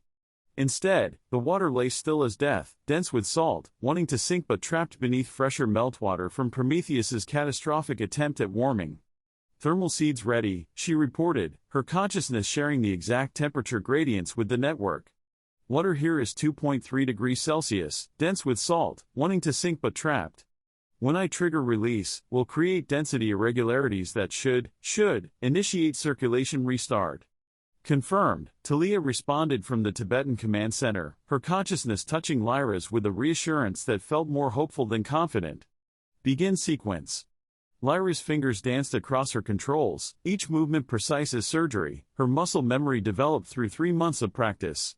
The machines activated in perfect synchronization, not all at once but in patterns that mimic natural volcanic warming, thermal pulses spaced across hours and days rather than seconds. The water around her shivered with tiny temperature changes, gradients forming that would take months to develop fully. She felt it immediately, the water beginning to remember how to move, density differentials creating first stirrings of circulation. It was working. Gently. Gradually. Nothing like Prometheus's violent intervention that had shocked the ocean into reversal. This felt like coaxing rather than forcing, like helping rather than commanding. Through the network, Lyra felt the other interventionists beginning their sequences at 1,611 other positions. In the atmosphere, subtle pressure adjustments. In permafrost deposits, controlled methane release. In ice sheets, targeted albedo modifications. Each tiny, carefully calculated element together creates a symphony of gentle nudges that, if the calculations are correct, would tip Earth's climate toward natural warming. Lyra remained at her station for another 6 hours, monitoring the water's response. She confirmed that circulation was initiating as projected and watched as the North Atlantic slowly, tentatively began to flow again. When she finally surfaced, breaking through into air that tasted of salt and possibility, she felt something she hadn't experienced in 1,300 years, hope that intervention might succeed without catastrophe. Siberian permafrost, second intervention point. Marcus stood on frozen ground that hadn't thawed in 2,000 years, his breath forming ice crystals that fell like tiny daggers. Beneath his feet, through miles of frozen soil, lay methane deposits that had nearly destroyed the world when Prometheus released them too quickly. This time, they would release them gradually. Controlled. A breath at a time rather than a scream. He placed his hand on the frozen earth, feeling through his enhanced senses the delicate ice matrices that trapped the gas. His devices wouldn't melt them, that had been Prometheus's error, melting permafrost like an amateur. Instead, they would create microscopic channels, allowing methane to seep out slowly over decades rather than exploding in hours. Initiating controlled methane release, he reported through the network, his consciousness-carrying warrior's focus adapted from fighting enemies to fighting entropy. Initial flow rate at 3 parts per billion annually. Within natural variation rates. Confirmed, Thalia said from her distant command center. Monitor for acceleration. If the flow rate exceeds 5 parts per billion, emergency shutdown. Marcus felt the first whispers of gas escaping, too slight for any natural process to detect, but over decades would add precisely calculated warming to the atmosphere. Not enough to trigger runaway greenhouse effects, they'd learned that lesson too. Just enough to help end an ice age. He remained at his frozen post for days, then weeks, then months, ensuring the release proceeded as calculated. Other immortals brought him supplies, company, and relief shifts, which he refused because leaving felt like abandoning responsibility. When Astara visited in the second month, her young consciousness carrying concern for the elder who seemed to be turning into a permafrost guardian, she found him still standing vigil, still monitoring, still refusing to believe the intervention was stable enough to leave unattended. Uncle Marcus, she said, using the honorific that Earth-born immortals applied to originals who weren't parents, the methane release is proceeding perfectly. You've been here 63 days. You can rest. In 300 years, we'll know if it proceeded perfectly, Marcus replied, his eyes never leaving the monitoring displays. Until then, I watch.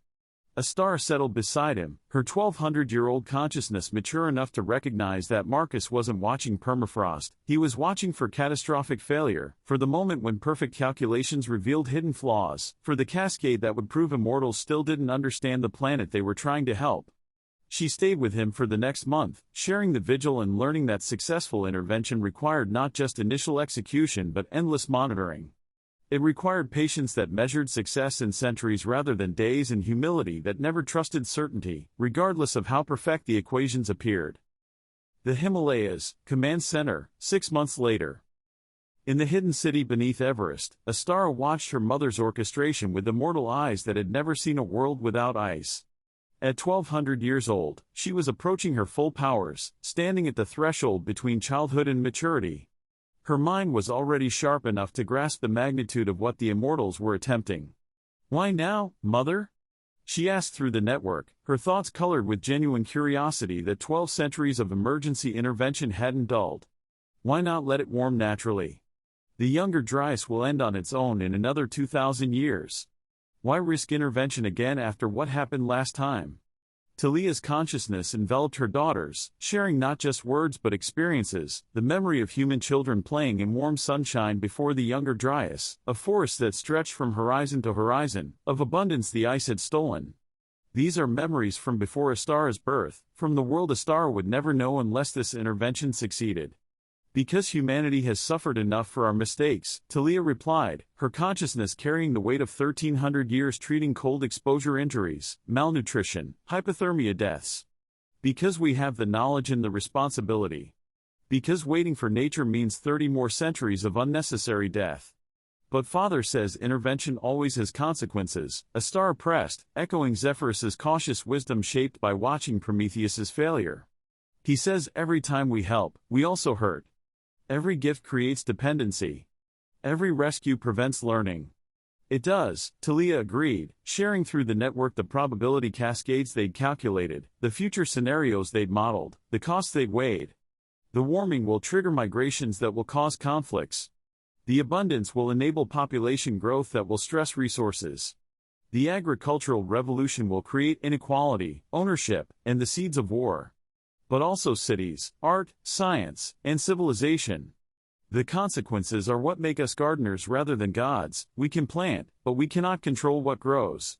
She pulled her daughter closer, a physical embrace supplementing the network connection. This gesture would have seemed excessive to the refugees who'd forgotten how to touch, but felt natural to Earth-born immortals raised with affection. Intervention isn't about preventing all harm, Thalia continued, her consciousness sharing wisdom that had cost tens of thousands of lives to acquire. It's about accepting that helping creates complexity. Some consequences are beneficial, while others are harmful. We can't prevent all negative outcomes. We can only try to maximize good while minimizing bad, acting with humility that recognizes we don't control everything, accepting responsibility for both the help and the harm we cause. Around them in the hidden city, 2012 Immortals monitored the intervention, the original 512 and 1500 Earthborn who had matured during the crisis. Their numbers were swelling as couples who had delayed reproduction during the emergency now welcomed children into a world approaching warmth. Children born during humanity's darkest hour watched their elders attempt to engineer dawn, hoping that hard lessons had finally taught them enough wisdom to prevent catastrophic failure.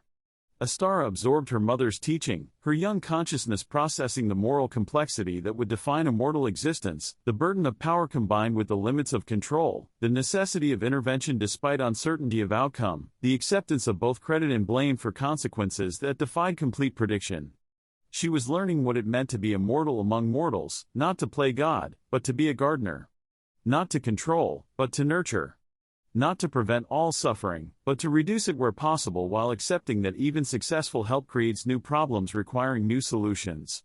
The climate intervention continued around them, with 1,612 points of gentle pressure applied to a planet that was slowly and cautiously beginning to respond. 12 hours into intervention.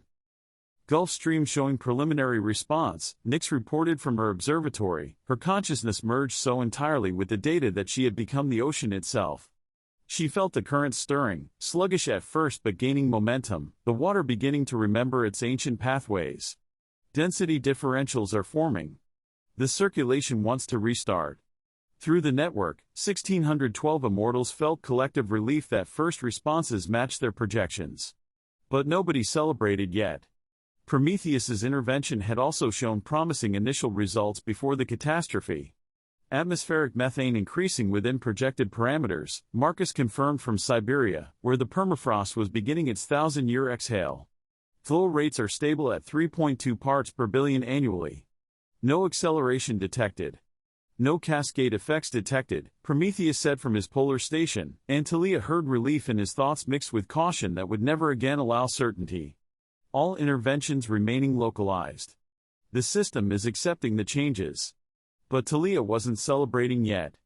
The real test would come in months, as the tiny changes they'd initiated began to interact, creating feedback loops that would either stabilize into warming or spiral into another catastrophe. Maintain positions, she commanded through the network. Stage 2 begins in 72 hours. Nobody leaves their posts until we see 6 months of stable response. Prometheus's intervention also looked successful for the first 17 minutes. Through the network, she felt 2012 Immortals accepting her caution, recognizing that humility required patience, that success couldn't be declared until its consequences fully manifested. The world continued spinning. The interventions continued operating. And the Immortals waited, watching, hoping that this time, finally, their attempts to help would succeed without killing thousands. 6 months later, the turning. The ice broke on the Thames first. Sophia stood on the river bank, invisible to the human tribe camped nearby, watching centuries of frozen water crack with sounds like thunder rolling across the landscape. The break wasn't sudden, it had been developing for weeks as warm water crept up from the south, undermining the ice from below and creating pressure differentials that finally exceeded the ice's structural integrity. But when it finally gave way, the transformation was breathtaking. Water. Flowing water. The sound of it brought humans from their shelters, their faces displaying wonder that transcended language, mouths open, eyes wide, bodies trembling with emotion that mixed awe with relief with grief for those who hadn't survived to see this moment. Children who had never seen liquid rivers pressed forward, touching the miracle with tentative fingers, watching their reflections ripple in moving water that seemed more impossible than any dream. An elderly woman fell to her knees, pressing her weathered face against the flowing river, drinking deeply before beginning to weep. Sophia felt the woman's emotions through immortal empathy, 13 centuries of frozen hardship ending, warmth returning, the promise that her grandchildren might never know the cold that had defined her entire existence. Thames flowing, Sophia reported through the network, her consciousness carrying the humans' wonder, sharing their awe so other immortals could feel what their intervention had enabled. The watershed has turned. Across the globe, similar reports flooded the network in a cascade of success that made every immortal pause in whatever they were doing to marvel. Rhine ice breaking. Yangtze running free. Mississippi Delta warming. Nile floods resuming. Each river's resurrection had been carefully orchestrated, timed to prevent catastrophic flooding while maximizing psychological impact on human populations. They needed to believe the world was healing, that the endless winter was finally ending, that survival through 13 centuries of hardship had been worth it because warmth was returning. Through the network, Thalia felt tears on her own face, liquid emotion that mirrored the liquid rivers, proof that even immortal certainty could be moved by the simple miracle of ice becoming water, frozen becoming flowing, death becoming life. "It's working," she whispered through the network, her consciousness carrying wonder that 13 centuries of crisis management had made her forget how to feel. "We're actually doing it. Carefully. Gradually. Successfully." 6 months is preliminary success, Erebus cautioned from his Antarctic station, his skepticism undiminished but his consciousness carrying something that might almost be approval. "We'll know true success in 3 centuries when warming stabilizes without triggering catastrophic cascades. But yes. So far, it's working." Through the network, 2012 immortals allowed themselves cautious optimism, not celebration, not certainty, but hope that humility had finally taught them wisdom, that learning from failure had enabled success, and that intervention could help without causing harm if approached with sufficient care. 1 year later, the first harvest. The wheat grew tall in the Levantine sun, golden heads swaying in warm breezes that hadn't blown across this landscape in 1300 years. Thalia walked through the fields invisible to human senses, her fingers brushing grain heads that shouldn't have been possible without another 1,000 years of selective breeding. But the enhanced seeds they'd preserved through the younger Dryas held genetic advantages accumulated over 40,000 years of subtle modification, longer stalks, larger seeds, non-shattering heads that made harvesting practical. A human family worked nearby, a man, a woman, and 3 children, their faces gaunt from generations of privation, but their eyes bright with hope that came from abundance where starvation had once ruled. They'd planted these fields following dream visions of golden grain, using techniques they didn't remember learning but somehow knew, employing agricultural practices that felt like ancestral wisdom but were actually immortal instruction. The unified language enabled them to share what they were learning with unprecedented speed. Within months, farming techniques developed in the Levant spread to the Nile through trader networks. Innovations from Mesopotamia reached Anatolia within a single season. The linguistic gift that had accelerated technology spread before the younger Dryas now exponentially amplified the distribution of agricultural knowledge, one immortal teaching moment multiplying across continental distances as humans taught each other through the common tongue. The youngest child, a girl of perhaps 7, suddenly looked directly at where Thalia stood, her enhanced perception detecting something her conscious mind couldn't quite identify. Her eyes focused on the space Thalia occupied, seeing not the invisible immortal but the distortion her presence created, a shimmer like heat, a wrongness in the air. "Mama," the girl said in their post-younger Dryas dialect, a language carrying modification Sophia had seeded, "the air shimmers there, like heat but different. Like someone standing there who isn't there." The mother pulled her daughter back, whispering prayers to the invisible ones, the dream givers, the warmth bringers, prayers that represented humanity's first fumbling attempts to conceptualize the immortal presence they couldn't see but increasingly suspected.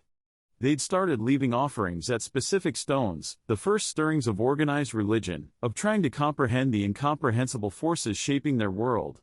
Thalia felt the moment's significance. Humans were beginning to notice, to question, to approach the truth they weren't yet ready to understand. The concealment was working, barely, but human perception was improving.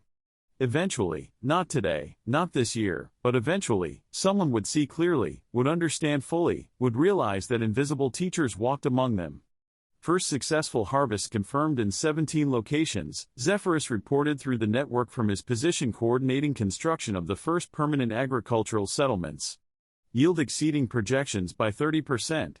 The enhanced seeds are performing better than modeled. Population growth responding accordingly, Kronos added, his consciousness carrying satisfaction at social engineering proving successful. Birth rates up 40% in agricultural zones. We'll see the first population doublings within a generation. Thalia felt the satisfaction of success tempered by the weight of what they'd unleashed. The climate would continue warming for another 3 centuries before stabilizing at optimal levels. During that time, humanity would explode across the globe, carrying agriculture, building settlements, and developing technologies that would eventually force the immortals deeper into hiding. They'd succeeded in ending the Ice Age. Now came the consequences, good and evil, anticipated and surprising, manageable and overwhelming. The garden they planted would grow in directions they couldn't control, creating both beauty and thorns, requiring constant attention but never permitting complete control. Through the wheat field, the human family began their first harvest, singing songs of gratitude to gods they couldn't see, thanking invisible benefactors for gifts they didn't realize came from deliberate intervention rather than natural providence. Thalia watched them work, feeling pride and concern in equal measure, knowing that success in climate manipulation was just the beginning of challenges that agricultural civilization would bring. 3 years later, the assessment. The memorial chamber in the Arctic settlement had been expanded. Beside the original obelisk listing the younger Dryas victims, 67,412 names that Prometheus visited daily, plus the inscription acknowledging countless unnamed they could not save, stood a new monument. This one listed not the dead but the born, 3,700,000, and counting. Every human birth since the warming began owed its existence to immortal intervention that had finally succeeded through humility learned from catastrophic failure. Prometheus stood before both monuments, no longer alone in his vigil. Thalia stood beside him, along with the other architects of the warming, Kronos, Nyx, Marcus, Sophia, Zephyrus. All 17 of the primary coordinators, those who had commanded the intervention from the Tibetan Command Center, now stood together. At the same time, the other 1,595 immortals maintained their monitoring posts across the globe. The climate system has achieved self-sustaining warming, Nyx reported formally, her consciousness carrying 3 years of data confirming stable transition. No further intervention required. Earth will continue warming naturally for another 3 to 4 centuries before stabilizing at interglacial norms. Agricultural adoption exceeding all projections, Sophia added, her teacher's pride evident despite an attempt at clinical reporting. 43 distinct populations have independently developed farming. The knowledge is spreading through trade routes we didn't anticipate. They're teaching each other now, building on foundations we provided. And the consequences are spreading too, Erebus observed from his position by the door, ever the outsider even in celebration. His consciousness carried data others were trying to ignore, uncomfortable truths about the costs of success. Territorial conflicts over fertile land. Slavery emerged as populations needed labor for farms. Inequality crystallizes as some families accumulate wealth while others struggle. We've given them the gifts of civilization, all of them, light and shadow alike. We gave them a choice, Thalia countered, her consciousness carrying conviction earned through 1,300 years of crisis management. The ice gave them only survival. Now they can choose to be more. Or less, Prometheus suggested, his consciousness carrying weight that 3 years of success hadn't removed. Gratitude and resentment aren't mutually exclusive. We gave them civilization but took their innocence. We saved them from disasters, but we caused many disasters. We loved them but controlled them. They'll have complicated feelings. As they should, Thalia said through the network, her consciousness embracing the moral complexity that defined immortal intervention. Love without freedom is imprisonment. Help without consent is manipulation. We meant well, but that doesn't absolve us. Young Astara entered the chamber, now 1,203 years old and approaching her full power. She looked at both monuments, death and birth, failure and success, the full weight of immortal intervention carved in crystal that would outlast mountains. Was it worth it? She asked, the question every Earth-born immortal eventually voiced. Her consciousness carried genuine uncertainty. She'd been born into crisis, raised during emergency intervention, matured watching both human suffering and immortal guilt. The deaths from failure weighed against the births from success? Prometheus answered, his voice carrying the weight of 1,700 years of guilt and redemption, of catastrophic failure and cautious success, of perfect equations and imperfect reality. That's not for us to judge. We can only act with the best intentions and wisdom we possess, learn from our failures, and try to minimize harm while maximizing flourishing. The judgment belongs to them. He gestured toward the world beyond their hidden city, where millions of humans were discovering agriculture, building settlements, creating art, falling in love, raising children in warm sunshine restored by immortal intervention. And to you, the generations who will inherit our choices. Through the walls of their hidden city, they could feel the world transforming. Forests are advancing north, reclaiming land from ice with explosive vitality. Grasslands are spreading across what had been tundra just years before. rivers running free to seas that sparkled with returning warmth. And everywhere, humans adapting, growing, thriving in the warmth the immortals had brought, carefully, gradually, successfully. The climate masters stood in silence, contemplating what they'd achieved and what it had cost, success measured against failure.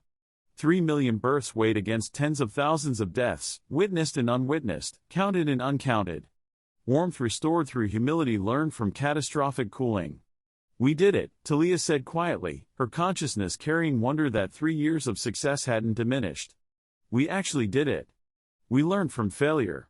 We approached with humility. We succeeded without killing thousands.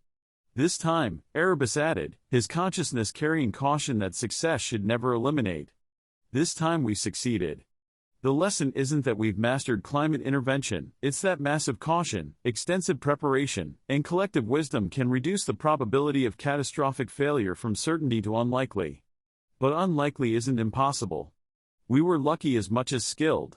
Then we honor that luck by never forgetting how easily it could have gone wrong, Prometheus said, touching the memorial bearing 67,412 names, names that would keep him humble for eternity, faces that would prevent certainty from ever replacing caution again. 10 years after warming, the New World. The earth was soft beneath the plow, a wooden implement humans had invented independently, inspired by immortal agricultural dreams but improved through human ingenuity. Thalia watched from a hillside as humans below worked fields that stretched to the horizon. What had begun with a few precious seeds had become an ocean of grain, supporting a city of 5,000 souls, the most significant human settlement that had ever existed, built on the abundance enabled by immortal climate intervention. Through the network, she sensed similar scenes unfolding globally.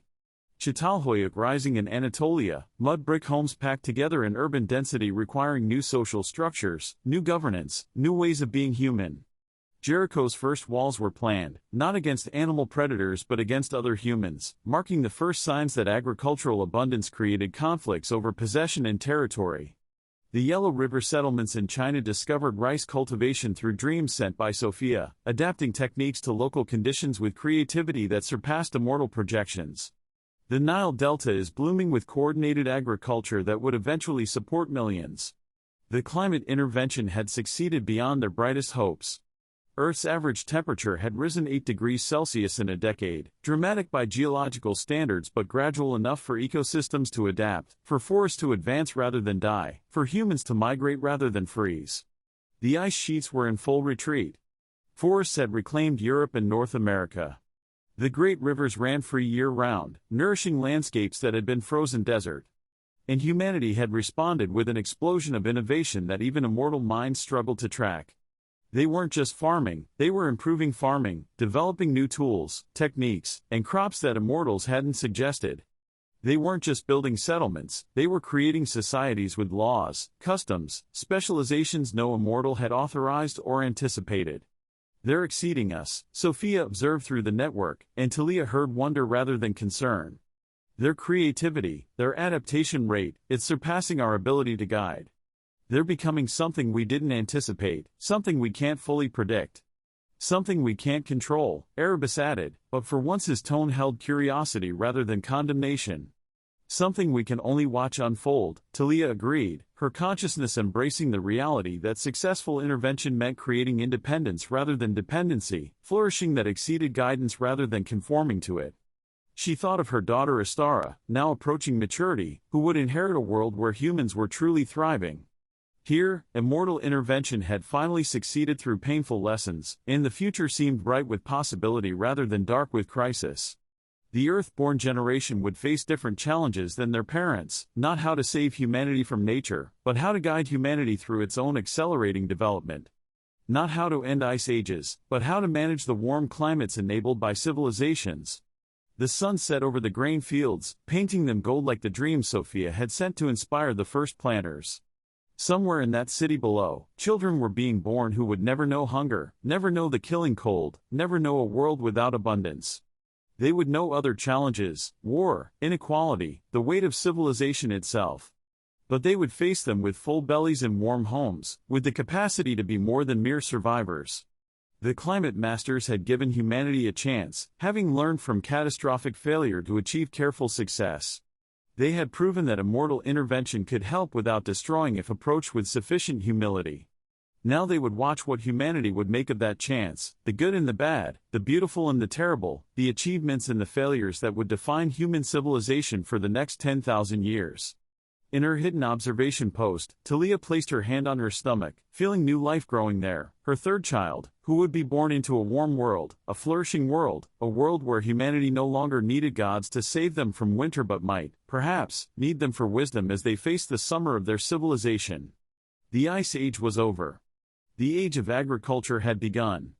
And in the shadows, 2012 immortals prepared for the next phase of their eternal vigil, their numbers swelling as the crisis ended and Earth-born reproduction accelerated in the newly warm world, knowing that their most significant challenges, and humanity's, lay not behind but ahead, in the warm and dangerous world they'd helped create, where success brought new problems more complex than the ones they'd solved.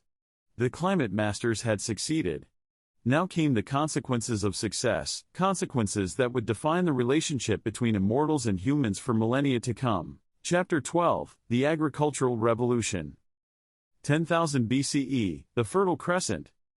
The wheat stood wrong. Thalia knelt in the dawn light, her fingers brushing the modified grain heads that refused to shatter properly. The stalks rose tall and straight, too straight for wild wheat, which bent and broke in the wind, scattering seeds in nature's chaotic abundance. These plants held their seeds tight, waiting for human hands to harvest them, a modification that made no evolutionary sense for the plant itself but perfect sense for the species that would come to depend on it. After 40,000 years of subtle genetic nudging, she could feel the botanical incorrectness in every engineered kernel. The seeds were too large and contained too much starch, sacrificing the plant's reproductive success for human nutritional benefit. The non-shattering heads meant the plant couldn't propagate itself, it needed humans now, needed their deliberate planting, their careful tending. She created a dependency that flowed in both directions, humans dependent on wheat for calories, wheat dependent on humans for reproduction. A symbiosis that looked like domestication from the human perspective, but felt like manipulation from hers. The morning air carried the scent of warming earth, rich, loamy, awakening after millennia of frozen sleep. Spring had come to the Levant with explosive vitality, the warming climate creating growing seasons that supported crops humans had never imagined cultivating. But Thalia knew the truth, this wasn't natural timing. The climate intervention had created these conditions 3,000 years earlier, forcing humanity toward agriculture before they developed the cultural frameworks to manage its consequences.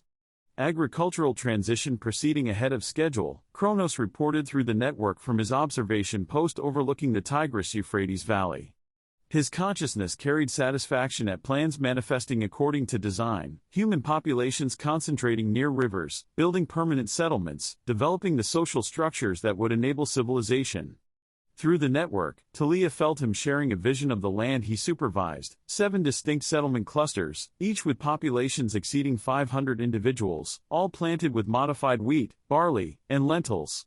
All on the cusp of discovering that staying in one place, tending crops, and storing surplus changed everything about human existence. Too far ahead, Thalia replied, her consciousness carrying concern that a rapid transition would create problems humans weren't prepared to manage.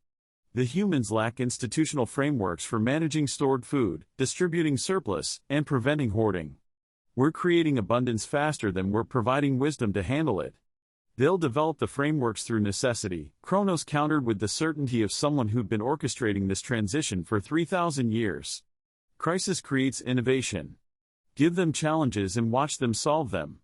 Thalia touched the wheat again, feeling life pulse through stems that carried immortal modifications in every cell. She'd done this. Guided wild wheat toward domestication through careful genetic selection, ensuring the plants humans discovered were already half-tamed, already predisposed to respond to cultivation. Making agriculture seem inevitable when it was actually engineered. Around her, the Levantine dawn revealed a landscape transforming faster than natural evolution could explain. Wild fields are becoming managed gardens. Temporary camps are becoming permanent villages. Nomadic bands are becoming settled farmers. All of it coordinated, guided, pushed toward agricultural civilization by immortals who believed they knew best.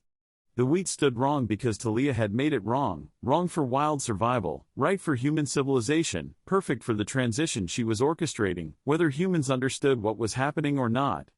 The first planting, Anatolia.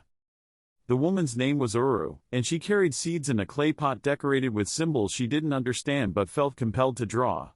Thalia watched from concealment as Uru walked through morning mist to the plot of land she'd cleared, backbreaking work with stone tools, pulling stumps, moving rocks, creating open ground where forest had stood since the ice retreated.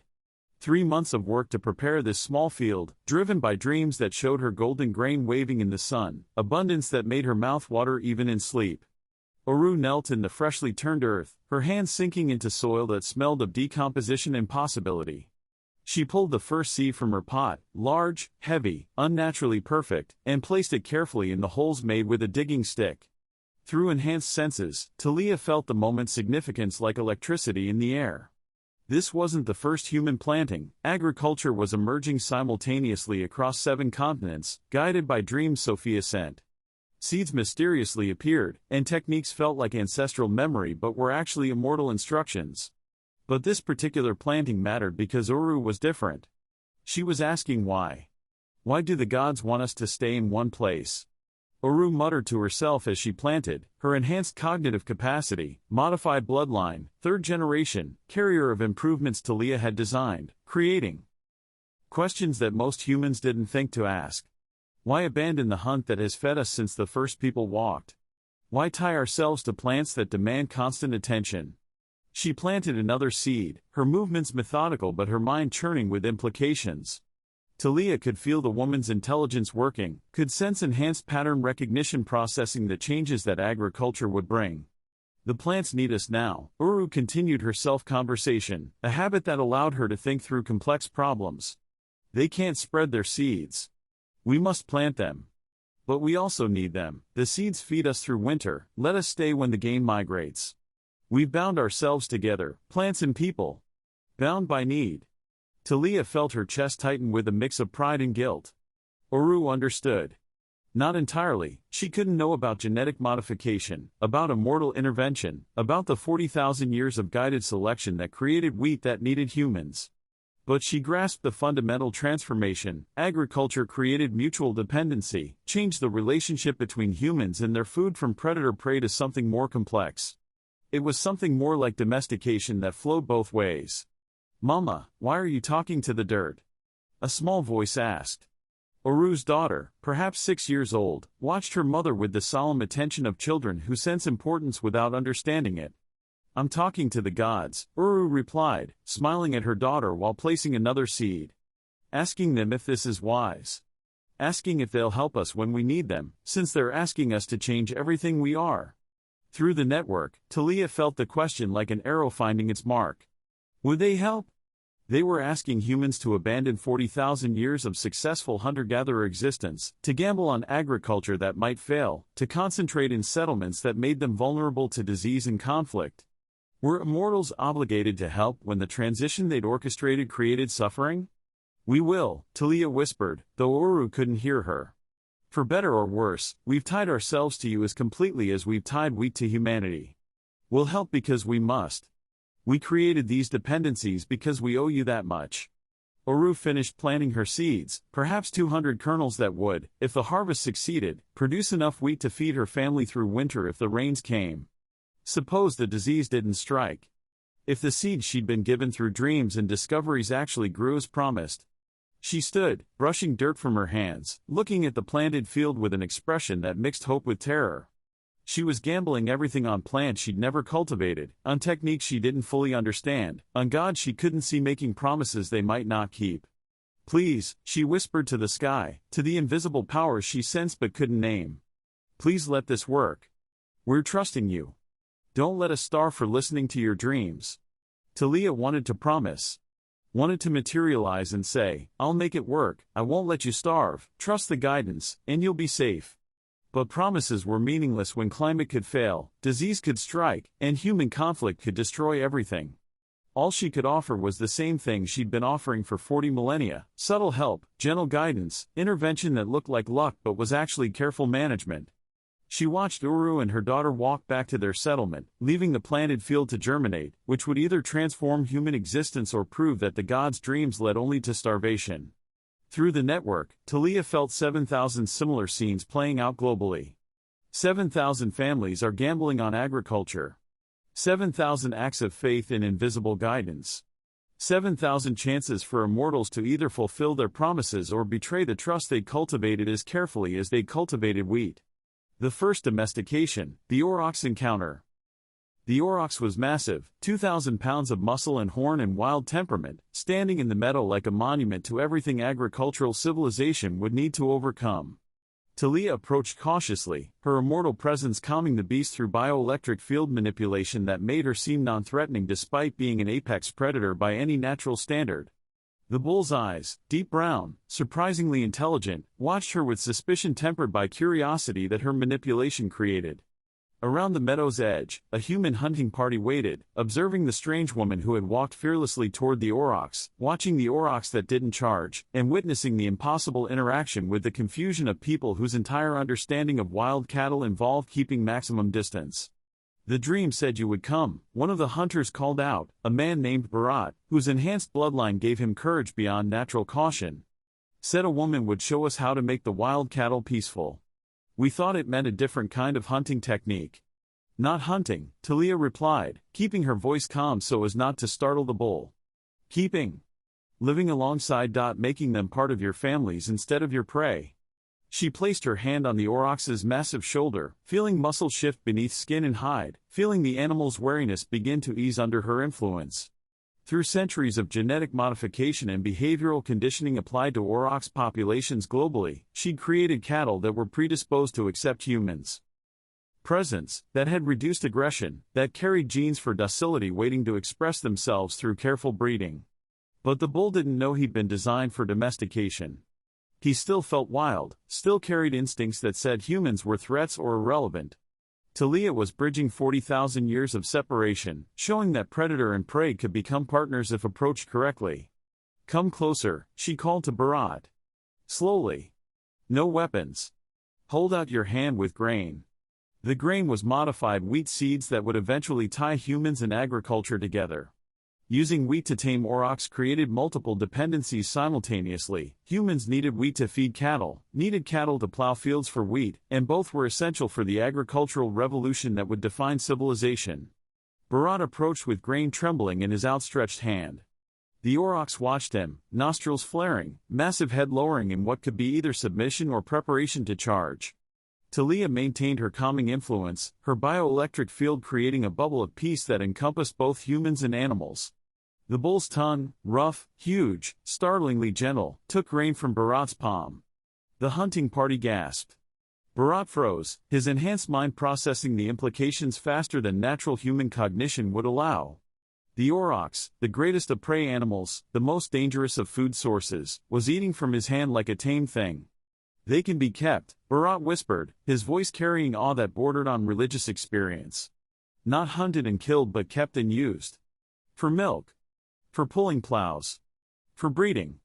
The gods have shown us how to make the wild animals serve us." Serve was the wrong word, partnership would be more accurate, symbiosis more honest. But Thalia didn't correct him. Humans needed to believe they were mastering nature rather than recognizing they were being bound to it through carefully engineered dependencies. "They can be kept," Thalia confirmed, stepping back and allowing Bharat to maintain contact with the bull alone. "But keeping requires commitment. They must be fed when forage is scarce, protected from predators. Given water and shelter. You become responsible for their lives in exchange for what they provide." She didn't mention the other costs: watching animals you've named and cared for go to slaughter, dealing with disease that concentrated populations made epidemic, managing breeding to maintain desired traits, and the gradual loss of wild cattle as domestic populations replaced them. The consequences would reveal themselves over generations. Bharat continued feeding the bull, his mind already racing ahead to implications: herds of cattle, plowed fields producing more wheat, milk providing nutrition, leather for clothing, bones for tools. Agriculture wasn't just plants, it was creating an entire ecosystem of domesticated species that would transform human existence.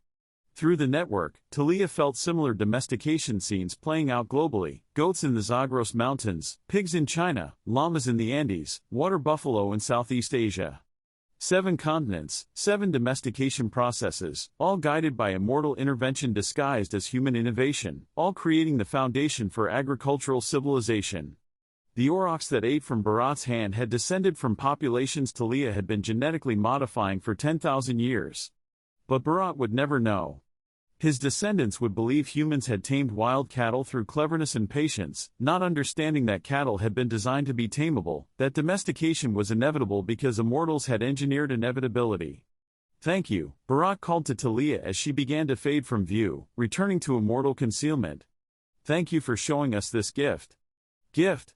The word carried assumptions about benevolence, about divine generosity, about gods who helped without an agenda. Thalia wanted to tell him the truth, that this wasn't a gift but manipulation, not generosity but control, not help but the creation of dependencies that would bind humanity to agricultural civilization, whether they liked it or not.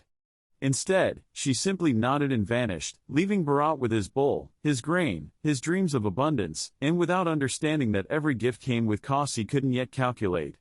Through the network, she felt her own ambivalence mirrored by other immortals, pride at successful domestication mixed with guilt at manipulation, satisfaction at progress mixed with concern about consequences, the constant tension between helping and controlling that defined every immortal intervention. They were creating civilization. But creating meant shaping, deciding for humans what their future would be, and taking away the choice to remain hunter-gatherers, replacing it with the inevitability of agriculture. Would it have helped if the recipients hadn't chosen it? Was it guidance if it created dependencies that couldn't be escaped? Was it a gift if it came with obligations that humans didn't understand? Thalia didn't have answers. She only had wheat that stood poorly, cattle that were too tame, and the burden of knowing that the agricultural revolution was one she'd created, whether humans thanked her or blamed her for it. Çatalhöyük, the first city.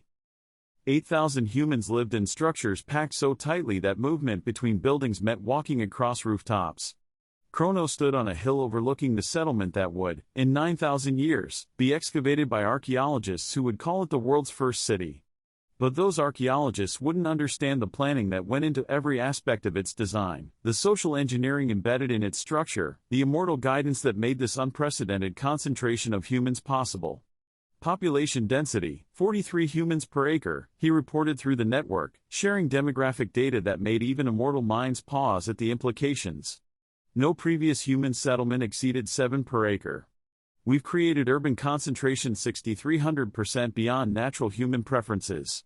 Through enhanced vision, he watched the city's daily routine, humans climbing wooden ladders to rooftop entrances, navigating between buildings in a three-dimensional urban landscape, maintaining sanitation systems that required unprecedented cooperation.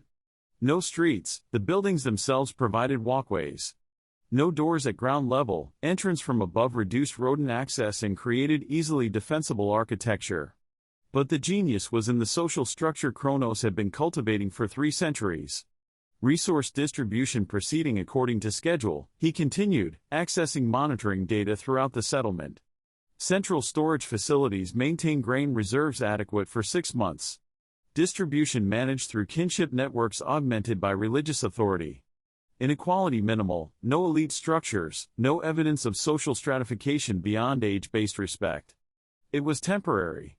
Kronos knew that inequality was inevitable, some families produced more, others less, surplus accumulated unevenly, and advantages compounded. But for now, Çatalhöyük represented something unprecedented, 8,000 humans living together peacefully, sharing resources equitably, cooperating at scales that should have been impossible. The secret was in the walls. Every structure was decorated with painted murals, plastered bull skulls, and geometric patterns that resembled religious art but were actually immortal influences coded into visual language. The symbols created unconscious cooperation protocols. Humans seeing the patterns felt compelled toward sharing, toward communal identity, toward subordinating individual desires to group needs. Mind control disguised as art. Social engineering through aesthetics. Cooperation is manufactured through symbols that bypass conscious thought to influence behavior at neurological levels. Guilt regarding social manipulation? Nix queried through the network, feeling Kronos's complex emotions about his success. Pragmatism regarding necessity, he replied, but his consciousness carried the ambivalence he couldn't entirely suppress. 8,000 humans can't coexist without social structures that natural evolution didn't provide. The symbols create the cooperation that allows this density to function. Without them, violence, disease, and collapse within years. With them, humans believe they're choosing cooperation that we're actually imposing, Nix observed. Yes. The single word carried the weight of every immortal intervention, necessary but manipulative, helpful but controlling, enabling flourishing while removing choice. Kronos had created the world's first city. Still, he'd done it by making humans want what he wanted them to want, believe what he wanted them to believe, and cooperate because neural conditioning made cooperation feel natural rather than imposed. A commotion drew his attention to the city center, where a crowd was gathering in the open plaza, one of the few ground-level spaces in Çatalhöyük's dense architecture. Two men stood in the center, shouting at each other with such intensity that it attracted attention from across the settlement. Through enhanced hearing, Kronos caught the argument, which was a property dispute. One man had planted wheat in a plot, and the other claimed it was his family's traditional gathering grounds. The planter argued that agriculture created new ownership rules, stating that land belonged to whoever worked it. The gatherer argued that traditional territories remained valid regardless of new practices. It was the first murder trial, Kronos realized with a sudden cold certainty. The argument would escalate. One man would kill the other. And Çatalhöyük would need to decide how to respond to murder within their population, whether to execute, exile, or forgive the killer. He could intervene. Stop the argument through bioelectric manipulation. Calm both men. Prevent the violence. But the network protocol said no, humans must develop their own conflict resolution, their own justice systems, their own social frameworks for managing violence. Immortals could create the conditions for civilization, but they couldn't prevent civilization from being messy, violent, and imperfect. The argument escalated. One man shoved the other. The crowd closed in, some supporting each man, others trying to separate them. Then a woman stepped forward, elderly, respected, carrying authority that came from age and wisdom rather than physical power. Enough, she said, her voice carrying enhanced command presence that suggested bloodline modification. Both arguments have merit. But murder over land serves no one. The council will decide. Council. The word hung in the plaza like smoke. Çatalhöyük had no formal governance, no institutional authority. But the woman had just created it, spontaneously, out of necessity, establishing a precedent that would shape justice systems for millennia. What council? One of the arguing men demanded. The council we form now, the woman replied with certainty that brooked no argument. 10 elders, chosen by the people, who will hear disputes and render judgment. We cannot live together if every disagreement leads to violence. We need law, custom, authority beyond individual strength. The crowd murmured approval.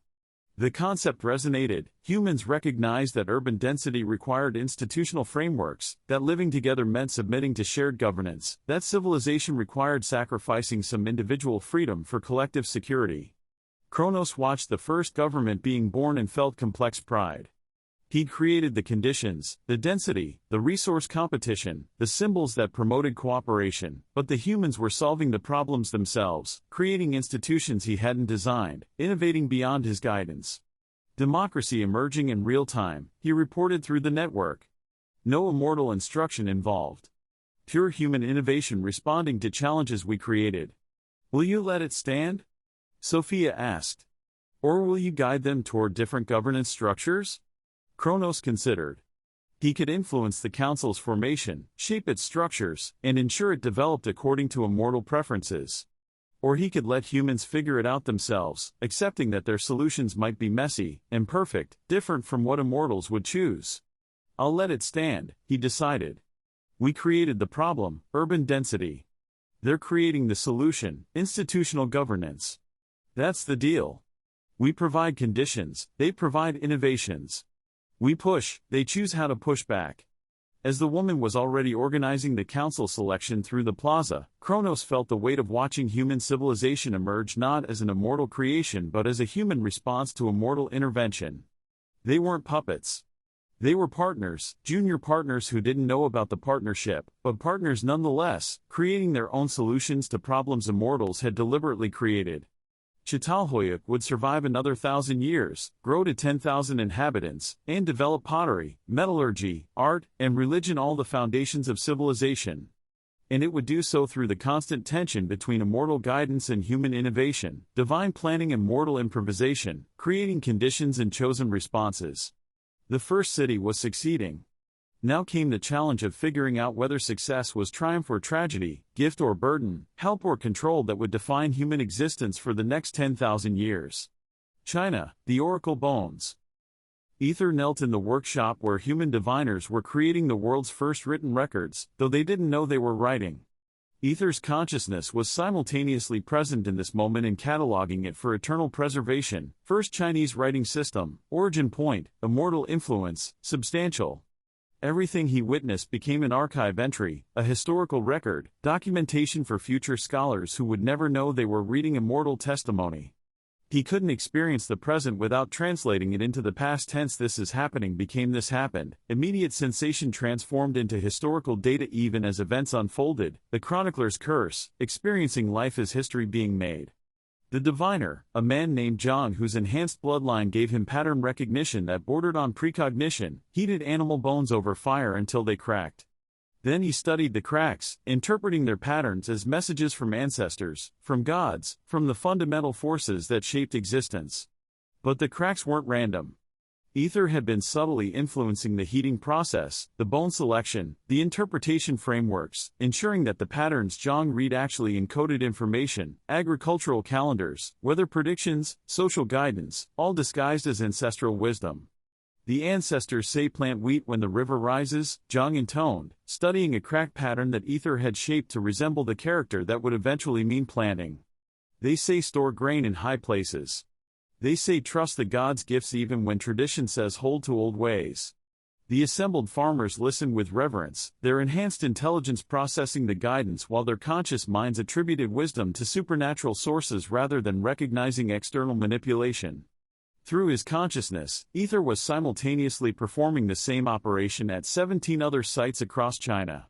17 diviners, 17 sets of oracle bones, all encoding immortal instructions in patterns that seemed like ancestral communication. The foundation for Chinese writing was established alongside the religious authority for the agricultural transition. You're creating religion to enable agriculture, Erebus observed through the network, his consciousness carrying the disapproval that never diminished. Manufacturing belief systems designed to overcome human resistance to change. I'm providing frameworks that make change comprehensible, Ether replied, watching Zhang carve the interpreted message into the bone. Permanent record, first writing, foundation for knowledge preservation that would span millennia. Humans need narratives. We're giving them narratives that support agricultural transition while creating written language as a beneficial byproduct. Manipulation by any other name, Erebus stated. Yes, Ether agreed simply, because denying the truth served no purpose. Necessary manipulation that enables flourishing. The alternative is letting humans resist agricultural transition, watching them maintain a hunter-gatherer existence that can't support large populations, accepting that fewer humans live because we respect their preference for traditional ways. Through the oracle bones, he was encoding agricultural calendars to ensure successful harvests, weather prediction systems to prevent crop failures, and social guidance to smooth the difficult transition from nomadic to settled existence. The manipulation enabled survival. But it also removed human choice about whether to make the transition at all. Zhang finished carving the oracle bone, satisfied that he'd preserved ancestral wisdom for future generations. He had no idea he'd just created one of the first written documents in human history, that the marks he'd carved would lead to complete writing systems, that his interpretation of cracks had been guided by invisible influence. The gods are generous, Zhang said to the assembled farmers. They give us wisdom. We must trust their guidance. Trust is manufactured through manipulation. Wisdom that was actually instruction. The guidance appeared as divine benevolence but was a calculating intervention. Ether felt the moral weight of every carved symbol, every interpreted crack, every manufactured message from ancestors who hadn't actually sent anything. But the alternative was worse. Without the guidance, agricultural transition would fail more often than succeed.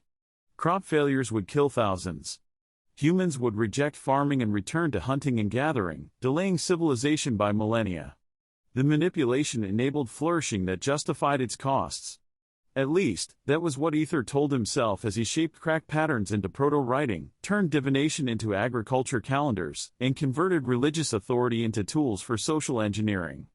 Through the network, he sensed other immortals performing similar operations globally, inspired by Sophia's dreams of agricultural technique. Chronos shaping social structures. Thalia is modifying genetics. Everyone is manipulating, guiding, and controlling while calling it help, teaching, or anything else, except what it actually is, making humans do what immortals want while making them believe the choice was theirs. The oracle bones would survive, discovered by archaeologists who would marvel at early writing without understanding it was immortal engineering, and study the agricultural wisdom without recognizing it was external instruction. The manipulation would succeed so completely that humans would never know they'd been manipulated. And ether would record it all, the manipulation and the success it enabled, the control and the flourishing it created, the moral complexity of interventions that both helped and harmed simultaneously. Someone needed to document the truth, even if that truth would remain hidden for 10,000 years. Mesoamerica, the corn discovery. The woman didn't have a name that translated to any language immortals knew, so Sophia thought of her simply as the discoverer. She was grinding teosinte seeds, small, hard kernels from a grass that barely qualified as food. But she was grinding them with a new technique, using ashes from specific wood types that Sophia had inspired her to try through dreams. The ashes changed the corn's chemistry, released nutrients, and made the grain digestible in ways that plain grinding didn't achieve. Sophia watched the discoverer work the metate, grinding stone worn smooth through years of use, back and forth, transforming teosinte into something that would eventually become nixtamalized corn, the foundation of Mesoamerican civilization. But the discoverer didn't know she was inventing a process 2,000 years ahead of schedule. She thought she was following dream guidance, trying a new technique because the gods suggested it might work. The process released nutrients that made corn nutritionally complete.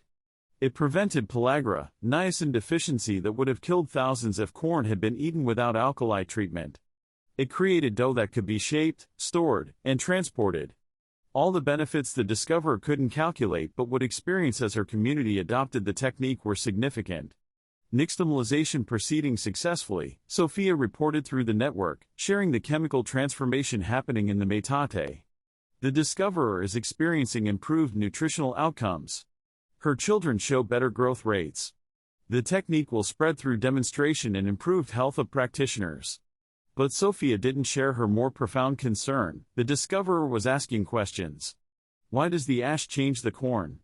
The woman muttered to herself, grinding steadily. What magic transforms inedible into nourishing? Are the gods teaching chemistry or just providing recipes we shouldn't question? Chemistry. The word didn't exist yet in any human language. Still, the concept was forming in the discoverer's enhanced mind, the idea that materials had properties, that processes had reasons, that understanding why techniques worked was as important as knowing that they worked. She was approaching scientific thinking 2,000 years early. And Sophia had no idea whether to encourage it or suppress it. We need her to use the technique, Sophia said through the network. But we don't need her to understand the principles. Understanding leads to investigation, which reveals that we're guiding every innovation. Can we inspire technique while preventing comprehension? Should we? Thalia challenged. We enhanced their intelligence specifically to enable better understanding. Now we're upset that they're understanding things we didn't want them to understand? Through the metate, the discoverer continued grinding, questioning, and approaching truths that would reveal immortal intervention if she thought deeply enough. The nixtamalization was working, corn was becoming nutritious, population health was improving, and the agricultural revolution was advancing. But it was advancing with a woman at its center who was beginning to recognize that dream guidance felt different from natural inspiration, that the gods' gifts came with patterns suggesting intentional teaching rather than random divine favor. Let her question, Prometheus interjected through the network, his consciousness carrying the weight of someone who'd learned about cascades the hard way. We can't give them intelligence, then punish them for using it. We can't enhance cognition, then complain when they think too well. The discoverer is doing exactly what we designed humans to do, investigating, questioning, approaching understanding. If that threatens our concealment, the problem is our concealment, not her intelligence. Sophia watched the discoverer work, watched her question, watched her approach truths that would eventually lead to recognizing immortal presence. The agricultural revolution was succeeding. But success meant creating humans capable of understanding they'd been guided, capable of questioning whether guidance was help or manipulation, capable of resenting divine intervention even when that intervention enabled their civilization.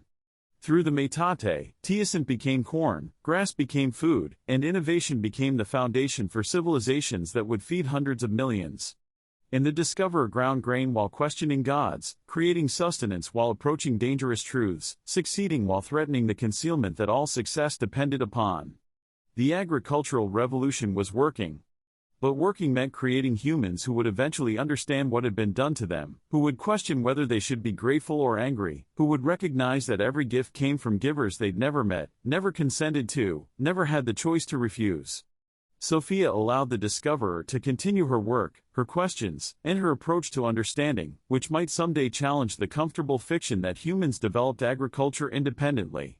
Because the alternative, suppressing human curiosity, preventing investigation, punishing intelligence, would be worse than revelation.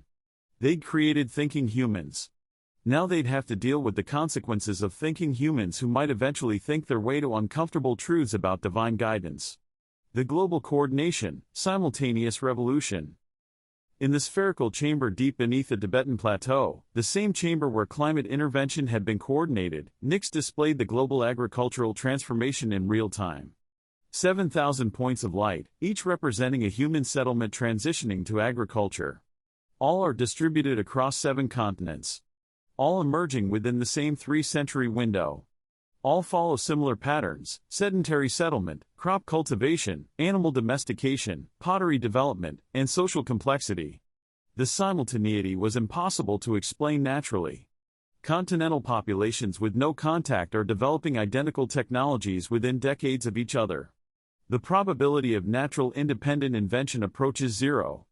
The evidence of coordination is overwhelming to anyone who compares archaeological records globally. We're creating a pattern that screams intervention, Nix stated, her consciousness carrying concern that 3,000 years of careful concealment were being undermined by the success they were trying to hide. Future archaeologists will recognize this. They'll map the simultaneous emergence, calculate the impossibility, and conclude that only coordination explains the pattern. By which time we'll either have revealed ourselves or hidden so completely that archaeologists will attribute coordination to lost advanced ancient human civilization rather than to external species, Kronos replied. The evidence creates mystery, not proof. Mystery we can manage. Through the holographic display, the 7,000 points of light flickered and grew, each one representing hundreds or thousands of humans whose entire existence was being transformed by agricultural adoption. Population densities are increasing. Settlements are becoming permanent. Social structures crystallizing. Inequality emerging. All of it orchestrated, guided, and enabled by immortals who believed they were helping. Current global human population, 14 million, Nix reported, accessing demographic data from monitoring networks worldwide. Up from 1.3 million at the beginning of the agricultural transition. Population growth rate, 320% over 3 centuries. Unprecedented in human history. The numbers represented success, humans flourishing, populations exploding, civilization emerging. But Nix's medical overlays showed the costs. Disease mortality is up 300% in agricultural settlements compared to hunter-gatherer populations. Close quarters enable epidemic spread. Parasites from domestic animals. Malnutrition from grain-heavy diets, lacking the diversity of hunting-gathering. Dental decay from carbohydrate consumption. Violent conflict up 400%. Territorial disputes. Resource competition. The emergence of organized warfare as populations defended agricultural investments and competed for prime land. Social inequality is crystallizing rapidly. Some families accumulate surplus, others remain subsistence level. Hereditary advantages compound. The emergence of elite classes and subordinate populations within just 3 generations of agricultural adoption. The agricultural revolution is succeeding, Nix stated carefully. Population growth demonstrates that. But individual human welfare may have declined. Health metrics, violence rates, inequality measures, all trending negative despite overall population success. Success for the species, suffering for individuals, Thalia summarized grimly through the network. We've created conditions where more humans exist, but each human may be worse off than their hunter-gatherer ancestors. Is that triumph or tragedy? Through the chamber, 3,000 immortal consciousnesses contemplated the question without reaching a consensus. The agricultural revolution was their most outstanding achievement, enabling population growth, laying the foundations of civilization, and advancing humanity toward technological capability. But it had been purchased at the cost of increased disease, increased violence, and increased inequality, which made life harder for individuals even as it enabled species-level flourishing. In the holographic display, the 7,000 points of light continued growing, spreading, transforming human existence across the planet. Agricultural revolution proceeding exactly as planned. Success is measured in population growth and civilizational complexity. Costs are measured in terms of individual suffering and social inequality. The Immortals had succeeded in creating agricultural civilization. Now they would spend the next 10,000 years dealing with the consequences, good and evil, triumphant and tragic, enabling and destructive, of that success. The age of hunting and gathering was ending. The age of agriculture and civilization was beginning. And in the shadows, 2,500 immortals prepared for challenges they couldn't fully anticipate, consequences they couldn't completely control, created by choices they'd made for a species that had never consented to be chosen. The Hidden City Debate, Moral Reckoning. In the vast council chamber carved from Antarctic ice, the immortals gathered to assess what they'd created. Erebus stood at the center, his consciousness radiating cold satisfaction at being proven right. You've succeeded in creating exactly what I warned against, a civilization built on dependencies, powered by manipulation, advancing faster than wisdom can develop. Population explosion without corresponding social evolution. Technology without understanding. Abundance without equality. In life where death would have reigned, Thalia countered, her consciousness carrying the weight of 14 million humans whose existence depended on agricultural abundance. 14 million humans alive today who wouldn't exist without our intervention. Children playing who would never have been born. Families thriving who would have remained scattered, small, vulnerable. Thriving? Erebus challenged, sharing Nix's medical data through the network, disease rates, violence statistics, inequality measures. Individual humans are less healthy, more violent, and more oppressed than their hunter-gatherer ancestors. You've created a system where the species flourishes while individuals suffer. Prometheus spoke up, his consciousness carrying humility earned through catastrophic failure. Every civilization has costs. The question isn't whether agriculture creates problems, it obviously does. The question is whether the problems it creates are worse than the problems it solves. Hunter-gatherer existence meant death from injury, starvation during lean years, and vulnerability to climate variations. Agriculture means disease from density, conflict over resources, and inequality from surplus accumulation. Different problems, not necessarily worse problems. Except humans didn't choose which problems to face, young Astara interjected, her Earth-born perspective carrying moral clarity that made the original refugees uncomfortable. You chose for them. You decided that the problems of agricultural civilization were acceptable prices for its benefits. Still, you made that decision without their consent, without even revealing that you were making decisions on their behalf. The chamber fell silent, 3,000 immortal consciousnesses confronting the uncomfortable truth that benevolent intervention and paternalistic control existed on a spectrum rather than in opposition. What would you have us do? Kronos asked, his temporal calculations showing no alternative path that led to better outcomes. Reveal ourselves to hunter-gatherers who lack conceptual frameworks to understand alien species? Seek consent from populations who couldn't comprehend what they were consenting to? Watch them struggle and die when we possess knowledge that could help? I don't have better answers, Astara admitted, her young consciousness wrestling with moral complexity that even millennia of existence hadn't resolved for the originals.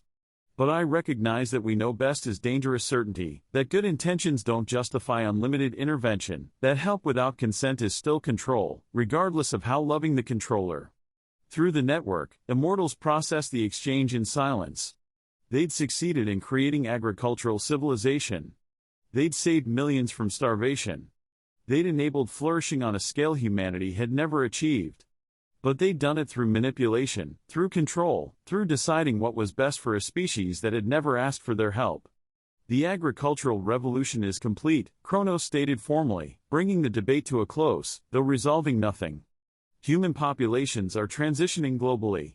Sedentary settlements are becoming the norm.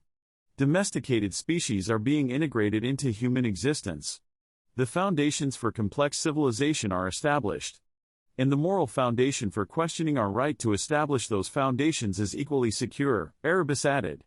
You've succeeded in your goals. Now live with the implications of achieving them through means that would horrify you if applied to immortal populations by some greater power. The chamber emptied slowly, immortals returning to their posts, their monitoring stations, their continued guidance of civilizations they'd created without permission. Each carries complex emotions about success that feel incomplete, achievement that feels compromised, and help that feels uncomfortably like control. Epilogue: The garden grows. 3 generations after the first plantings, Uru's great-granddaughter harvested wheat from fields that stretched to the horizon. The woman's name was Inara, and she'd never known a hunting-gathering existence. Agriculture was all she'd ever experienced, the cycle of planting and harvest, the rhythm of seasons marked by crop growth, the social structures built around stored food and controlled abundance. To her, this was natural. This was how humans had always lived. This was simply the way the world worked. She had no idea invisible architects had designed her world, that her wheat carried modifications accumulated over 40,000 years, that her settlement's location had been chosen for optimal agricultural conditions, and that her social structures had been influenced through symbols, dreams, and carefully timed interventions. She simply harvested wheat, sang songs of thanksgiving to gods she couldn't see, and prepared for winter, secure in the knowledge that stored grain would see her family through cold months that would have killed her hunter-gatherer ancestors. Through concealment, Thalia watched Inara work, observed civilization functioning, and saw the agricultural revolution succeeding beyond any projection. And she felt the complex weight of achievement, pride that humans were flourishing, guilt that flourishing had been engineered, satisfaction that intervention had worked, concern about consequences still developing. She's beautiful, Sophia observed through the network, sharing Thalia's observation. Healthy, strong, happy. The agricultural revolution has given her a life her ancestors couldn't have imagined. We've given her a life, Thalia corrected quietly. A life we designed, in a world we shaped, following patterns we established. She thinks she's free, but she's living according to our plans, trapped in dependencies we created, unable to choose alternatives we eliminated.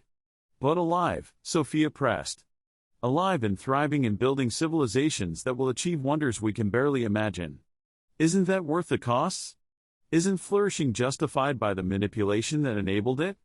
Thalia didn't answer, because the question had no answer, only the constant tension between helping and controlling, between enabling and determining, between giving gifts and creating obligations. The agricultural revolution was complete. Humanity was transformed. Civilization was emerging. And 2,500 immortals would spend the next 10,000 years dealing with the consequences of their success, questioning whether they'd helped or harmed, wondering whether gift-giving required recipient consent, hoping that the flourishing they'd enabled would eventually forgive the manipulation that enabled it. Inara finished her harvest, stored grain for winter, and looked at her fields with satisfaction that came from believing she'd created this abundance through her own hard work. She had no idea that invisible hands had shaped every an aspect of her success was that divine guidance had determined every element of her existence.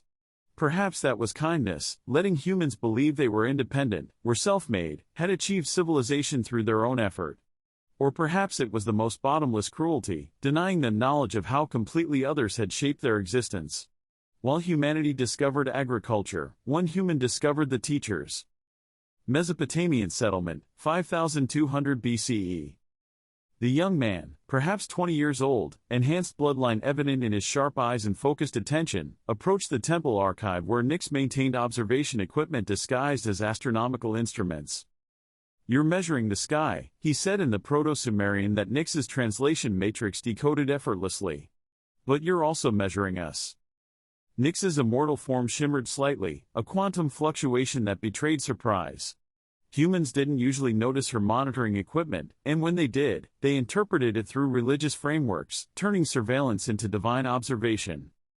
"The sky and the earth are connected," she replied carefully, using the ambiguous phrasing that preserved mystery while not technically lying. "Understanding celestial patterns helps predict earthly ones." "That's not an answer." The young man moved closer, studying the instruments with scientific curiosity that shouldn't exist in the Neolithic. "These devices measure more than stars. I've watched you for 3 seasons. You track population movements, agricultural yields, and disease patterns. You're documenting us. Why? What's your name? Enoch. I'm training to be a scribe, learning to preserve knowledge in clay when memory fails. My teacher says you've been here for generations, that you taught his teacher's teacher the same astronomical observations you teach us now. But you don't age. You don't change. You're not human. Nick studied him carefully.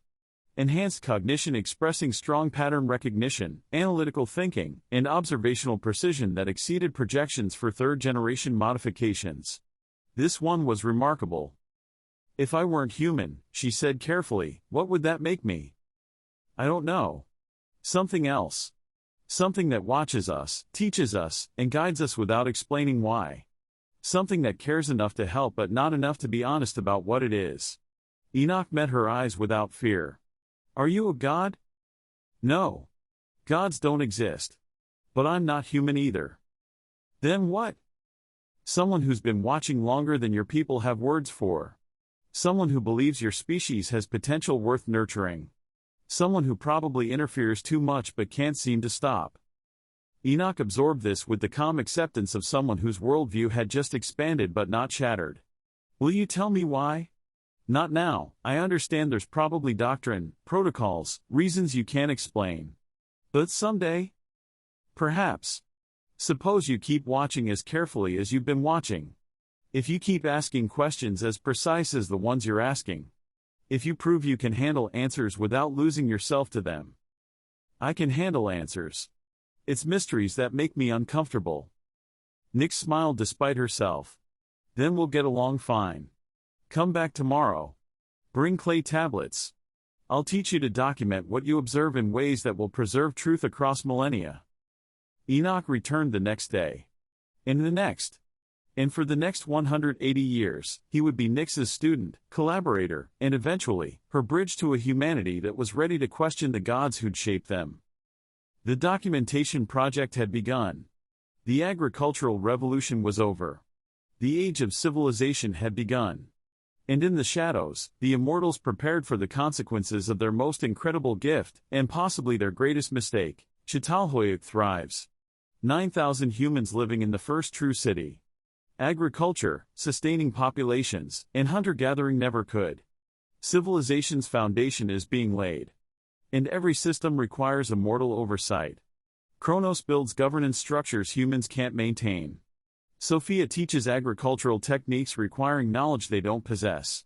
Ether creates writing systems disguised as divine communication. They're not teaching independence. They're engineering dependency. And calling it education. A farmer named Layla knows something is wrong. She can't articulate it, can't prove it, but prosperity that requires mysterious guidance, knowledge appearing from nowhere, success that breeds reliance. It doesn't feel like freedom. It feels like a cage built from comfortable chains. Meanwhile, the bronze cascade from Chapter 9 hasn't stopped. It's accelerating. 14 discoveries became 40. 40 became hundreds. The knowledge spreads through unified language networks faster than natural diffusion could ever achieve. Innovations compound. Technologies combine. Each advancement enables 3 more. And humans are asking questions with increasing insistence. Where do these techniques originate? Why does knowledge appear simultaneously in disconnected regions? Who coordinates our advancement? Who are the teachers behind our teachers? The immortals convene emergency councils. Kronos wants tighter control. Erebus demands withdrawal. Prometheus defends his catalyst approach. All of them realize the same terrifying truth. They taught humans to think. Now, humans are thinking about their teachers. In chapters 13 through 16, evidence accumulates faster than it can be buried. The copper crisis escalates, humans documenting impossible patterns, building cases that require supernatural explanation. The Saharan catastrophe unfolds. Immortals accelerate desertification to force population consolidation. 2.837 million dead over 500 years. The model showed 87% success probability. Reality exceeded projections by 18%. Megalithic monuments rise across continents: Karnak, Malta, Stonehenge, and Newgrange. Quantum communication embedded in stone. Crisis response time drops from 847 hours to 2.3 hours. 30,000 lives saved annually. But every monument screams artificial construction. Every alignment proves impossible knowledge. In the questioner's movement forms, enhanced humans applying their immortal given intelligence to investigate their immortal teachers. A scholar named Damon in Mesopotamia documents patterns, builds cases, publish findings. The age of comfortable deception is ending. Discovery approaches from multiple directions simultaneously. The desert buries some evidence, Saharan migration routes erased by sand, human documentation hidden beneath dunes. But stone monuments don't erode so easily. Astronomical alignments remain obvious. Patterns persist across generations. And in Antarctic ice, Erebus carves 2.837 million names, a memorial that will last 50,000 years. Evidence preserved for future judgment. That's chapters 9 to 12 of The First Awakening, the Bronze Cascade complete. One innovation triggered 14 more. Climate manipulation killed 67,000, then saved millions. The first cities rose, built on immortal foundations humans don't recognize. And ahead, evidence accumulating like geological sediment. Layer by layer. Generation by generation. Humans noticing patterns. Building cases. Demanding answers. Chapters 13 to 16, the evidence accumulates drops, schedule / is available now. The cascade continues, and the evidence multiplies. Discovery becomes inevitable. This is AI Narratives and Tales. The evidence accumulates in chapters 13 to 16.